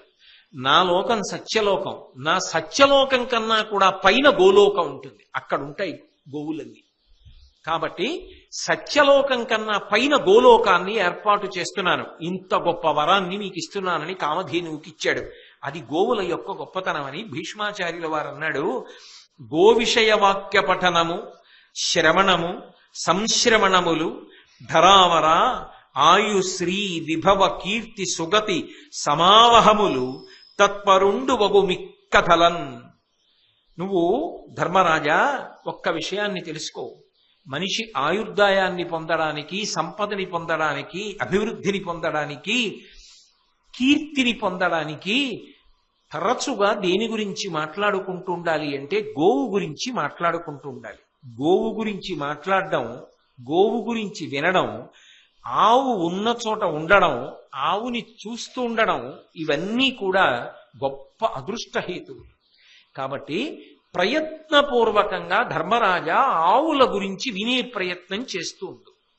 అది నీకు విశేషమైన అనుగ్రహాన్ని చేకూరుస్తుంది అని చెప్పి, లోకంలో అన్నిటికన్నా చాలా చాలా గొప్ప దానమేది అంటే గోదానమే అంత గొప్పది. గోదానము కన్నా గొప్ప దానము లోకమునందు లేదు. అందుకే పుణ్యదినమునందు భూసురానుజ్ఞతో ఉపవసించి గోవులున్న మందకరగి పరమ నియతి అయ్యహోరాత్రమ గోష్ఠమున వసించి నిష్ఠతోడా. మిగిలిన దానాల కన్నా గోదానం చేసేటప్పుడు మాత్రం కొన్ని నియమములు పాటిస్తే మంచిది. ఏం చెయ్యాలి అంటే, నేను గోదానం చేస్తాను అని సంకల్పం చేసుకున్న తరువాత రేపు గోదానం చేస్తాను అని అనుకుంటే, ఇవాళ ఉదయమే ఎక్కడైనా గోశాల ఉంటే ఆ గోశాలకి వెళ్ళి ఆ గోశాలలో భార్యాభర్తలిద్దరూ ఉండి చక్కగా గోశాలకి సేవ చేసి ఆ గోశాలలోనే రాత్రి కూడా పడుకుని మరునాడు ఉదయం వాళ్ళు ఏ ఆవుని దూడతో కలిపి దానం చేద్దాం అనుకుంటున్నారో, పాత్ర కూడా ఇస్తారు పాలు పితకడానికి, దానితో కలిపి దానం చెయ్యాలి. ఆ దానం చేసే ముందు ఒకరోజు గోశాలలో వాసం చేయడం చాలా చాలా గొప్పది. అందుకు గోశాలలో విశ్రాంతి మందిరం నిర్మిస్తారు, ఒకరోజు ఉండడానికి వీలుగా భవన నిర్మాణం చేస్తారు. అలా దానం జీవితంలో ఒక్కసారైనా చేసుకునే అవకాశం కలుగుతుంది అని. అందుకని అలా గోశాలలో ఉండి మరునాటి ఉదయం సంగమ కాలంలో గోవుని దానం చేయాలి. సంగమ కాలము అంటే ఆవు యొక్క పాలు తాగడానికి దూడ నిద్ర లేచి తొందరపడి తన కట్టు నుంచి విప్పుకొని ఎప్పుడు వెళ్ళి అమ్మ యొక్క పొదుగులో తన ముట్టి పెట్టి గట్టిగా గుద్ది అమ్మి విడిచిపెట్టినటువంటి పాలు తాగాలని ఉత్సాహాన్ని చూపిస్తుందో, సూర్యోదయం తర్వాత ఆ కాలమునకు సంగమ కాలం అని పేరు, గుర్తుపెట్టుకోవడానికి వీలుగా. కాబట్టి అటువంటి కాలంలో అంటే దూడ పాలు తాగడానికి వచ్చిన కాలంలో దూడతో కలిసి ఉన్నటువంటి గోవుని దానం చెయ్యాలి. ఆ గోవుని దానం చేసేటప్పుడు బ్రహ్మగారి వాక్కు ఒక్కసారి స్మరణ చెయ్యాలి. ఏమని చెప్పుకోవాలంటే, తల్లి గోవు, వృషము తండ్రి, గర్భప్రదేశంబు దివము, ధరణి సంప్రతిష్టయని పఠించి యోగ్యుడుగు విప్రు నర్చించి పలుకవలయు నీకి కలిమి తెలియా. ఈ ఆవు నాకు తల్లి, ఎద్దు నా తండ్రి, దాని కడుపు స్వర్గలోకం, ఈ భూమి మీద నేను స్థిర నివాసమును పొందెదనుగాక. అంటే అల్పాయుర్దాయము కాకుండా అపమృత్యు దోషం లేకుండా దీర్ఘాయుష్మంతుడనై చక్కగా పుత్రపౌత్రాదులతో సంపదతో నేను హాయిగా ఆనందంగా ఉండేటట్టుగా అనుగ్రహించండి, నేను గోదానం చేస్తున్నానని సంకల్పం చేసి, గోవు యందు ప్రీతి కలిగిన వాడు, గోవుని కాపాడాలనుకునేటటువంటి తత్వం ఉన్నటువంటి వారికి ఆవు తోక మీదుగా నీళ్లు పోసి ఆ గోవుని దానం చేస్తారు. అయితే ఒక్క విషయాన్ని జ్ఞాపకం పెట్టుకో ధర్మరాజా, ఎప్పుడైనా సరే గోవుని దానం చెయ్యాలనుకుంటే ఆ గోవుని కొనడానికి ఉపయోగించినటువంటి ద్రవ్యాన్ని బట్టి గోదానము సఫలవంతమవుతుంది. ఎటువంటి ధనమును వాడవచ్చు? దాయాధనంబు, సంగర విధాసముపార్జితమున్, సధర్మకోపాయ సమాహితంబును, శుభ ప్రతిపాదన లబ్ధమున్, మరున్నాయక వెండియుంగలుగు నాయువు జొప్పుల సొమ్ములున్ తగన్, గోయజనార్థము సత్క్రియలకున్ పెరసొమ్ములనైన కీడగున్. ఆవుని కొనడానికి ఉపయోగించేటటువంటి ద్రవ్యం, గోదానానికి చెందిన ద్రవ్యం ఎటువంటిదై ఉండాలి అంటే దాయాదులకు చెందినదై ఉండవచ్చు. అంటే అన్నదమ్ముల పిల్లలు, వాళ్ళు ఇచ్చిన ద్రవ్యంతో గోవుని కొని ఇవ్వచ్చు. అలాగే క్షత్రియులైతే యుద్ధం చేసి యుద్ధంలో సముపార్జించినటువంటి ధనం, ధర్మయుద్ధం, ఇప్పుడు అసలు అది అవకాశం లేనే లేదు ప్రజాస్వామ్య ప్రభుత్వాల్లో. సధర్మకోపాయ సమాహితంబునో, ధార్మికమైనటువంటి రీతిలో సంపాదించినటువంటి డబ్బు, ఉద్యోగం చేస్తున్నాడు, జీతం వచ్చింది, ఆ డబ్బుతోటి. శుభ ప్రతిపాదన లబ్ధమున్, తాను ఏ వృత్తి చేస్తున్నాడో ఆ వృత్తి ద్వారా సంపాదించినటువంటి ధనముతో కొన్నటువంటి ఆవు, తాను వ్యాపారం చేస్తున్నాడు వచ్చిన లాభంతో, తాను కుండలు చేస్తున్నాడు, కుండలు అమ్మగా వచ్చినటువంటి లాభంతో. ఏ వృత్తిలో ఉన్నాడో ఆ వృత్తి ద్వారా వచ్చినటువంటి ధనంతో. అటువంటి వాటి వలన ఆవుని కొని దానం చేస్తే గోదాన ఫలితము సంపూర్ణముగా కలుగుతుంది. లేనినాడు దాని వలన ఉపయోగం ఉండదు. అంటే అధర్మంతో సంపాదించినటువంటి ధనముతో గోదానము చేసినా ఉపయోగము కలుగదు సుమా అని చెప్పి, ఓ విషయాన్ని బాగా జ్ఞాపకం పెట్టుకో ధర్మరాజా, మనిషి ప్రతి సంవత్సరంలో కూడా 3 రోజులు మాత్రం గోశాలలో తప్పకుండా కాలం గడపాలి. ఏ 3 రోజులు గోశాలలో కాలం గడపాలి? అందుకే పూర్వం గోశాల నిర్మాణం చేస్తే అందులో కొంతమంది అతిథులు గృహస్థులు వచ్చి ఉండడానికి వీలైన సదుపాయములను కల్పించేవారు. ఎందుకనంటే అప్పుడు కానీ గోశాల పూర్తవదు. లేకపోతే ఉండడానికి సదుపాయం ఉండాలి కదా. ఎందుకంటే వాళ్ళు 3 రోజులు ఉండాలి అక్కడ. ఎప్పుడు ఉండాలి అన్నది చెప్తున్నాడు భీష్ముడు. మానవుడోపి ఆశ్వయుజమాసము 2వ అష్టమింతగంబుని దినత్రయంబు పరిపూజిత గోష్ఠ తలంబునన్ వ్రతాధీనత బెండయన్నమును ధేనువు మూత్రము పాలు పానమున్ గాన్ యతిన్ వసించి బహుకామ్య ఫలంబులు పొందుభూవరా. ఆశ్వీజ మాసంలో శారదానవరాత్రులు వస్తాయి. శుక్లపక్షంలో పాడ్యమి తిథి నుంచి విజయదశమి వరకు చేసి ఏకాదశి నాడు రథయాత్ర చేస్తారు. ద్వాదశి నాడు అన్న సంతర్పణ ఉంటుంది. అదే కృష్ణపక్షం వస్తుంది. పౌర్ణమి వెళ్ళిపోయిన తర్వాత కృష్ణపక్షం వస్తుంది ఆశ్వీజ మాసంలో. ఆ కృష్ణపక్షంలో అష్టమి, నవమి, దశమి ఈ 3 రోజులు గోశాలలో వాసం చెయ్యాలి. ఆ 3 రోజులు గోశాలలో ఉండి ఆవు పేడ అన్నము అన్న ఉద్దేశ్యంతో, దాని మూత్రము పాలు అన్న ఉద్దేశ్యంతో జాగ్రత్తగా శుభ్రం చేసి కడిగి ఎవరు గోశాల యందు వాసము చేస్తూ ఉన్నారో అటువంటి వారు దేవతల యొక్క అనుగ్రహం చేత సమస్తమైన ఈప్సితములను సాధించుకుంటారు. వాళ్ళు ఉత్తమమైనటువంటి గతులను పొందుతారు. మళ్ళీ ఈ గోవులలోనే గోవులన్నీ శ్రేష్టములే, గోవులన్నీ ఉత్కృష్టములే. గోవులు సర్వదేవతామయమైనటువంటి శరీరము కలిగినటువంటి ప్రాణులు, అంత ఉత్కృష్టత కలిగినవి. అందుకే వాళ్ళ గోవుని చూస్తూ మాట్లాడడము అన్నమాట. ఎందుకని అంటే శ్రావణ మంగళవారానికి ఒక ప్రత్యేకత ఉంది. శ్రావణ మంగళవారం సర్వమంగళా దేవతని ఆరాధన చేస్తారు. శ్రావణ మంగళవారం ఏం చేస్తుందంటే అరిష్టాన్ని పోగొడుతుంది, అమంగళాన్ని పోగొట్టి అన్ని మంగళములు కలిగేటట్టుగా చేస్తుంది. అన్ని మంగళములు కలిగేటట్టుగా చెయ్యగలిగినది ఏది అంటే భీష్మాచార్యుల వారి నోటి మాట ఇది గోవు.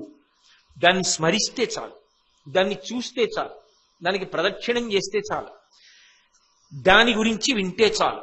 ఈ మాట నీ చెప్పలా, భీష్ముడు చెప్పాడు భారతంలో. అయినప్పుడు ఆ గోవుని ఎదురుగుండా చూస్తూ అలంకృతమై ఉండగా దాని దూడని చూస్తూ చెప్పుకోవడం అంటే ఈ ప్రసంగం ఎంత అదృష్టం. దాన్ని చూస్తూ వినడం ఇంకెంత అదృష్టం. అందుకని చెప్పి ఇందాక ఒకసారి మీరు దర్శనం చేస్తూ వింటారని లోపల ఏర్పాటు చేశారు. కాసేపు వాటికి అభ్యంతరం లేకపోతే లోపలికి ప్రవేశపెట్టండి, మళ్ళీ అల్లరి చేయకుండా రమ్మనండి.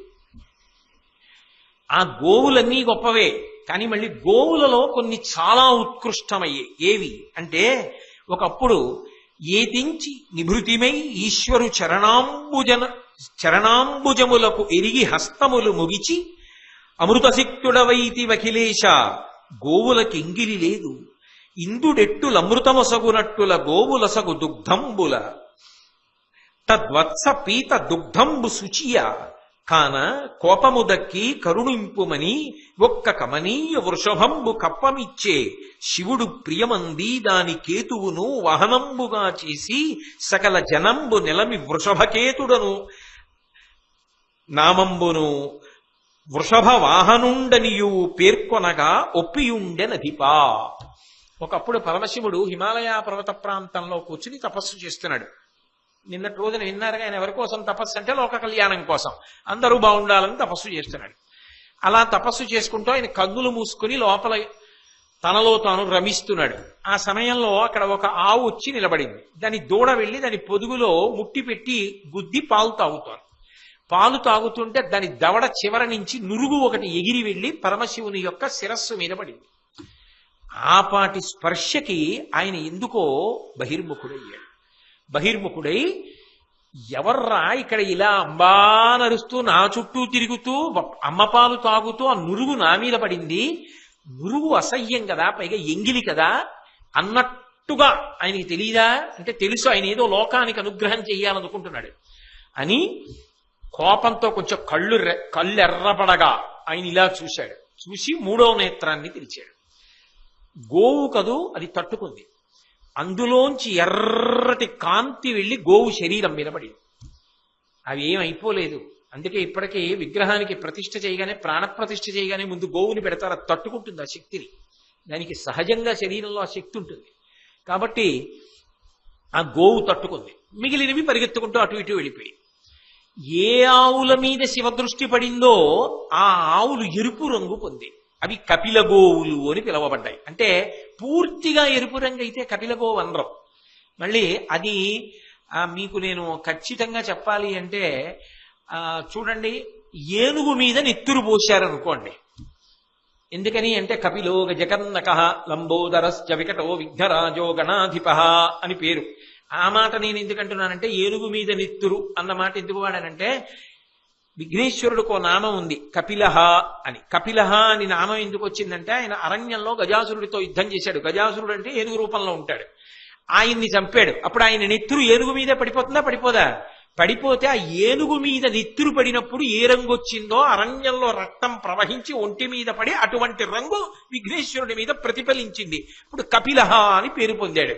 కపిల గోవు అంటే నలుపు ఎరుపు కలిసిన రంగుతో ఉన్న గోవు, ఏనుగు మీద నెత్తురు పడినట్టు. అటువంటి గోవు ఎక్కడుంటుందో అది మిగిలిన గోవుల కన్నా శ్రేష్టం. ఆ నలుపు ఎరుపు రంగులు కలిసినటువంటి గోవు శివదృష్టి ప్రసరించింది కాబట్టి అది పరంపరాగతంగా ఆ కపిల గోవులకు వచ్చాయి లోకంలో.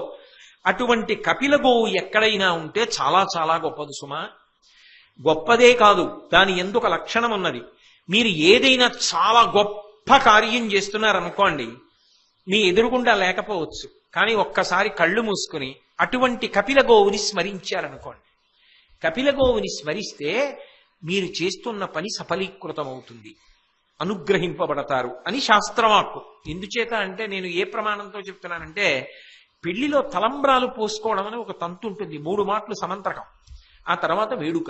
ఏదో ఎత్తి పోసుకుంటారు ఉత్సాహం కోసం, వాళ్ళ మధ్య ఐకమత్యత కోసం.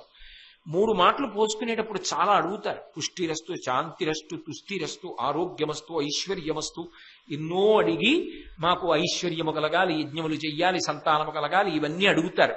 అడిగినప్పుడు తలంబ్రాలు పోసుకునే ముందు ఏం చేస్తారంటే, ఇన్ని కోరికలు దేవతలను అడుగుతున్నారు వీళ్ళకి తగిన యోగ్యత కలగాలని ఒక మంత్రం చెప్తాడు బ్రహ్మస్థానంలో ఉన్న వ్యక్తి. కపిలాన్ స్మారయంతు అంటాడు. కపిలాన్ స్మారయంతు అంటే కపిల గోవుని వధూవరులిద్దరూ కళ్ళు మూసుకుని ఒక్కసారి జ్ఞాపకం తెచ్చుకోండి. నలుపు ఎరుపు రంగులు కలిగినటువంటి ఆవుని ఒక్కసారి గుర్తు తెచ్చుకోండి మనసులో చూడండి. ఇప్పుడు తలంబ్రాలు పోసుకోండి అని చెప్తారు. ఎందుకని అంటే కపిల గోవుని మనసులో ఒక్కసారి స్మరణ చేస్తే చాలు, అంత శుభప్రదం అవుతుంది అని. అలాగే శంకరుడు ఒక మాట అన్నాడు, ఈ కపిలాఖ్యానము శుశ్లోకము దీని పఠనంబు శృతము కలిమిలోద్రేకంబు బాచి సుతులననేక ధనంబులను పెంపునిచ్చు నరేంద్ర. ఈ కపిల గోవుకి సంబంధించినటువంటి ఆఖ్యానాన్ని ఎవరైతే వింటున్నారో, దీని పఠనంబు, దీన్ని చదివినటువంటి వాళ్ళు ఎవరుంటారో అటువంటి వాళ్ళు కలిమలోద్రేకంబు బాచి, కలి యొక్క ఉద్ధతి నుంచి బయటపడి మంచి కొడుకుల్ని పొందుతారు, మనవల్ని పొందుతారు, వంశం వృద్ధిలోకి వస్తుంది, చాలా సంతోషాన్ని పొందుతారు. కాబట్టి ఆ కపిల గోవు గురించి వినడం కూడా అంత గొప్పదు సుమా అని దానికి ఫలశ్రుతి చెప్పి భీష్మాచార్యుల వారు ధర్మరాజు గారితో ఒక మాట చెప్పాడు. ధర్మరాజా, నీకొక్క మాట చెప్తాను, బాగా జ్ఞాపకం పెట్టుకో.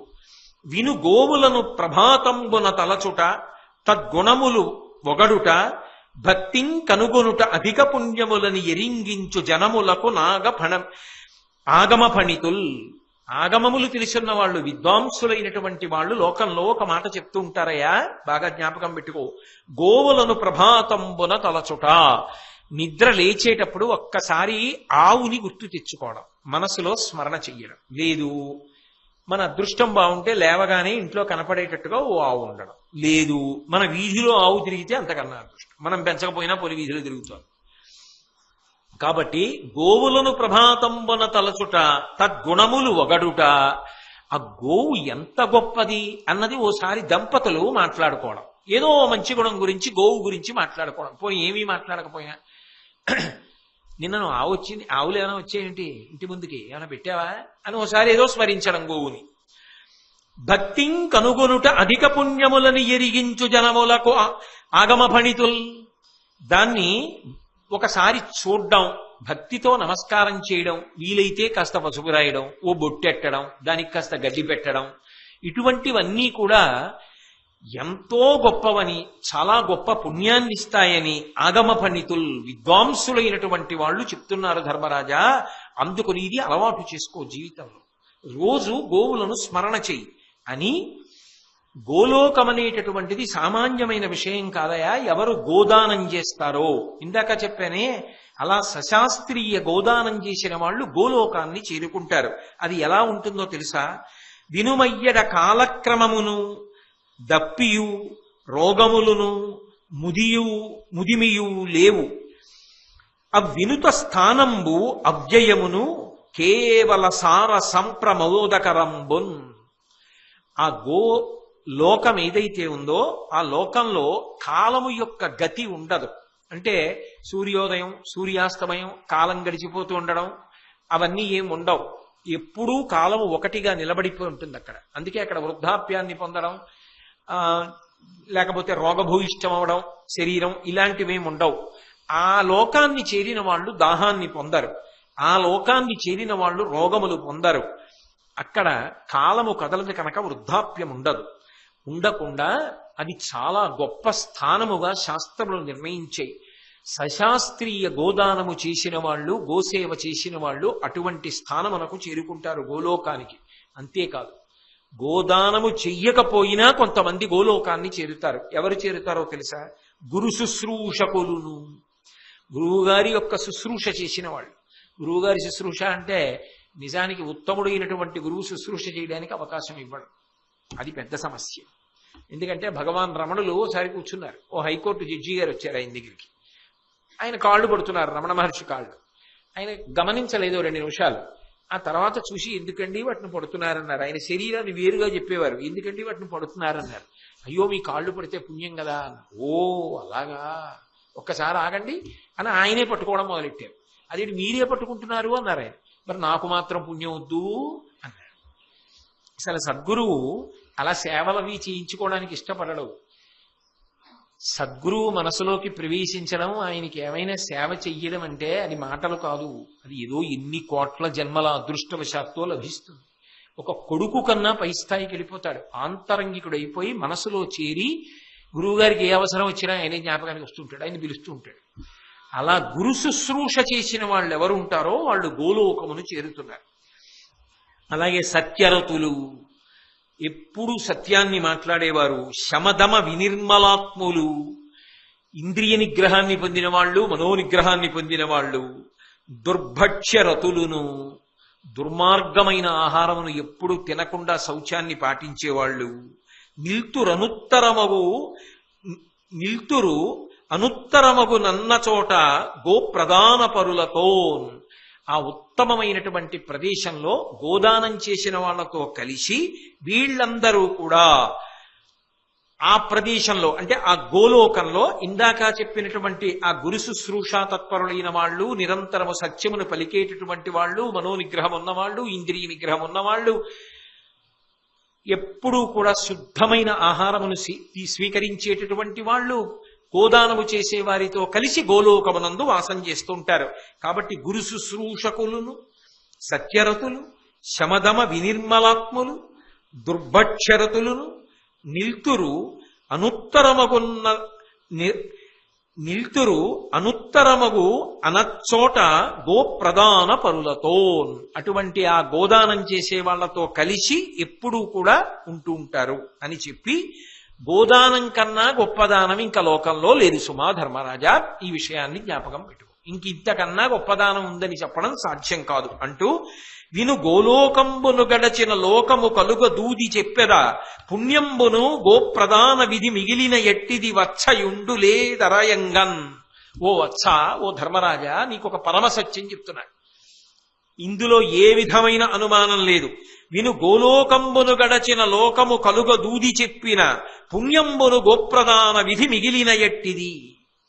గోలోకం కన్నా గొప్ప లోకం, గోదానం కన్నా గొప్పదానం లోకంలో లేవు. అంత గొప్పది సుమా. ఆ గోవుని స్మరించడం, గోవుని చూడడం, గోవుకి ప్రదక్షిణం, గోశాల నిర్మాణం, గోశాల నిర్మాణానికి శ్రమదానం చేయడం, గోశాలలో పారాయణలు చేయడం, గోశాలలో కూర్చోవడం, గోశాలకి సేవ చేయడం, గోవులకి గ్రాసం పెట్టడం, గోవులకు సేవ చేయడం ఇంత గొప్పదని చాగంటి కోటేశ్వరరావు గారు చెప్పారని అనవద్దు. భారతంలో భీష్మాచార్యుల వారు చెప్పారు. భీష్మాచార్యుల వారు చెప్పింది నేను చెప్తున్నాను అనడానికి సాధికారికమైన పద్యాలు మీకు చూపిస్తున్నాను.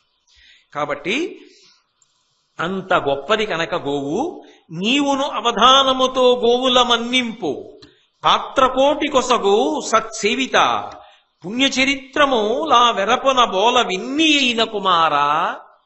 ఓ ధర్మరాజా, నేను చెప్పిన మాట బాగా విన్నావు కదా, అందుకే ఒకటి గుర్తుపెట్టుకో. నువ్వు కూడా అవధానంతో, మంచి బుద్ధితో మనసులో ఎప్పుడు గోవుల్ని స్మరించు, గోవుల యొక్క సేవ చెయ్యి. అంతేకాదు, నీకు అవకాశం ఉన్నంత వరకు గోదానం చేస్తూ ఉండు. దాని వలన చాలా గొప్పదైనటువంటి అనుగ్రహాన్ని దేవతల నుండి నువ్వు పొందగలుగుతావు. జనములు దుస్వప్నంబులు గని గోకీర్తనము సేయక తద్దురితంబును వరయరు, గోమయయుత వినుతాంబు స్నానము అతి పవిత్రంబనగా. ఎప్పుడైనా నిద్రపోతున్నప్పుడు దుస్వప్నాలు వస్తే, పీడకలను వస్తే, భయం వేస్తే, ఆ పీడకలలు నిజంగా జరుగుతాయేమో అని ఏమైనా బెంగ అనిపిస్తే ఏమీ బెంగ పెట్టుకోక్కర్లేదు. ఒక్కసారి ఆవుని స్మరిస్తే చాలు, ఓ ఆవుని గుర్తు తెచ్చుకుంటే చాలు. ఆ దుస్వప్నాలు ఫలితాన్ని ఇవ్వవు. 2, స్నానము చేత పవిత్రము అంటాం కదా. ఈ స్నానం చేయడం వల్ల ఇంత పుణ్యం వస్తుంది అని కదా లోకంలో చెప్తారు. ధర్మరాజా, చాలా గొప్ప పుణ్యాన్ని ఇవ్వగలిగిన స్నానం ఏమిటో తెలుసా? నువ్వు స్నానం చేసే నీళ్లలో ఇంత ఆవు పేడ, ఉసిరికాయంత ఆవు పేడ కలుపుకుని స్నానం చేస్తే అంతకన్నా పరమపావనమైన స్నానము లోకమునందు ఇంకొకటి లేదు. కాబట్టి జనముల దుస్వప్నంబులగని గోకీర్తనము చేయగా తద్దురితంబును వరయరు, గోమయయుత వినుతాంబు స్నానము అతి పవిత్రంభనగా. అంతకన్నా పవిత్రమైన స్నానం ఉండదు. అంత పవిత్రమైన స్నానం ఏది అంటే, గోమయాన్ని ఓ ఉసిరికాయంతో, ఓ చేమతలకాయంతో తీసుకొచ్చి నీళ్లలో కలుపుకొని స్నానం చేయడం అంత గొప్పది సుమా. అని శ్రావణ మంగళవారం కదా ఇవాళ, ఇంకా ఇంతకన్నా మంగళప్రదమైన విషయం ఏమి ఉంటుంది? అందున ఎక్కడ గోవులు తృప్తిగా ఉంది, వాటికి ఏమి బాధ కలిగి కాదు, ఉత్తినే హాయిగా అమ్మాయి పిల్ల చూస్తూ, పిల్లని అమ్మ చూస్తూ, ఉత్తినే గోవులు అంబారావం చేస్తూ ఉంటాయో అక్కడ లక్ష్మీదేవి నిలబడి మాట్లాడుతున్నట్టు. ఆవు బాధపడకూడదు. యద్గృహే దుఃఖిత గావహ సయాతి నరకన్నరహ. గోవు బాధపడకూడదు. కానీ వాటికి ఏం బాధ లేదు. కానీ అలా ఒకదాన్ని ఒకటి చూసుకునే అంబే అంటే అంబా నరుస్తుంటాయి.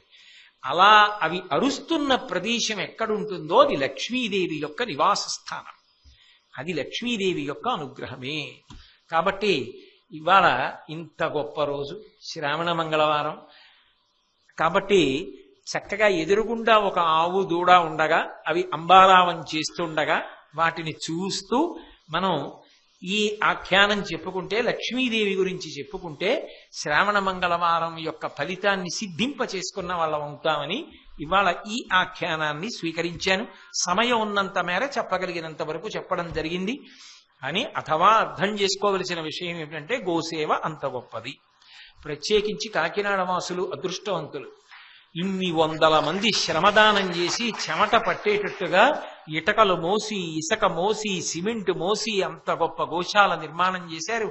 కాబట్టి బహుశా అటువంటి అలా శ్రమదానంతో నిర్మించిన గోశాల ఇంకొకటి ఉందని నేను అనుకోవట్లేదు.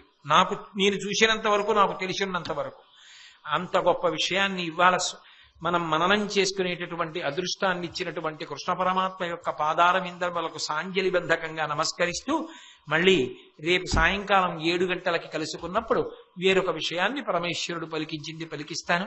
ఒక్క విషయం గమనించండి, నిన్న ఉమామహేశ్వర సంవాదం కానీ ఇవాళ లక్ష్మీ స్థానాల గురించి కానీ నేను మాట్లాడడం వెనక ప్రయోజనం ఏమిటంటే, కాలముతో కూడా సంబంధమును పెట్టుకుని ఎంత పవిత్రమైన రోజున ఏది చదువుకోవచ్చు ఏది వినొచ్చు అంటే అవి కూడా భీష్ముడు చెప్పిన మాటల్లోనే ఉంటాయని చెప్పడానికి ఈ 2 రోజులు అటువంటివి స్వీకరించారు. అంత గొప్పవి కాబట్టి ఆ పర్వాలకంత ప్రఖ్యాతి వచ్చింది.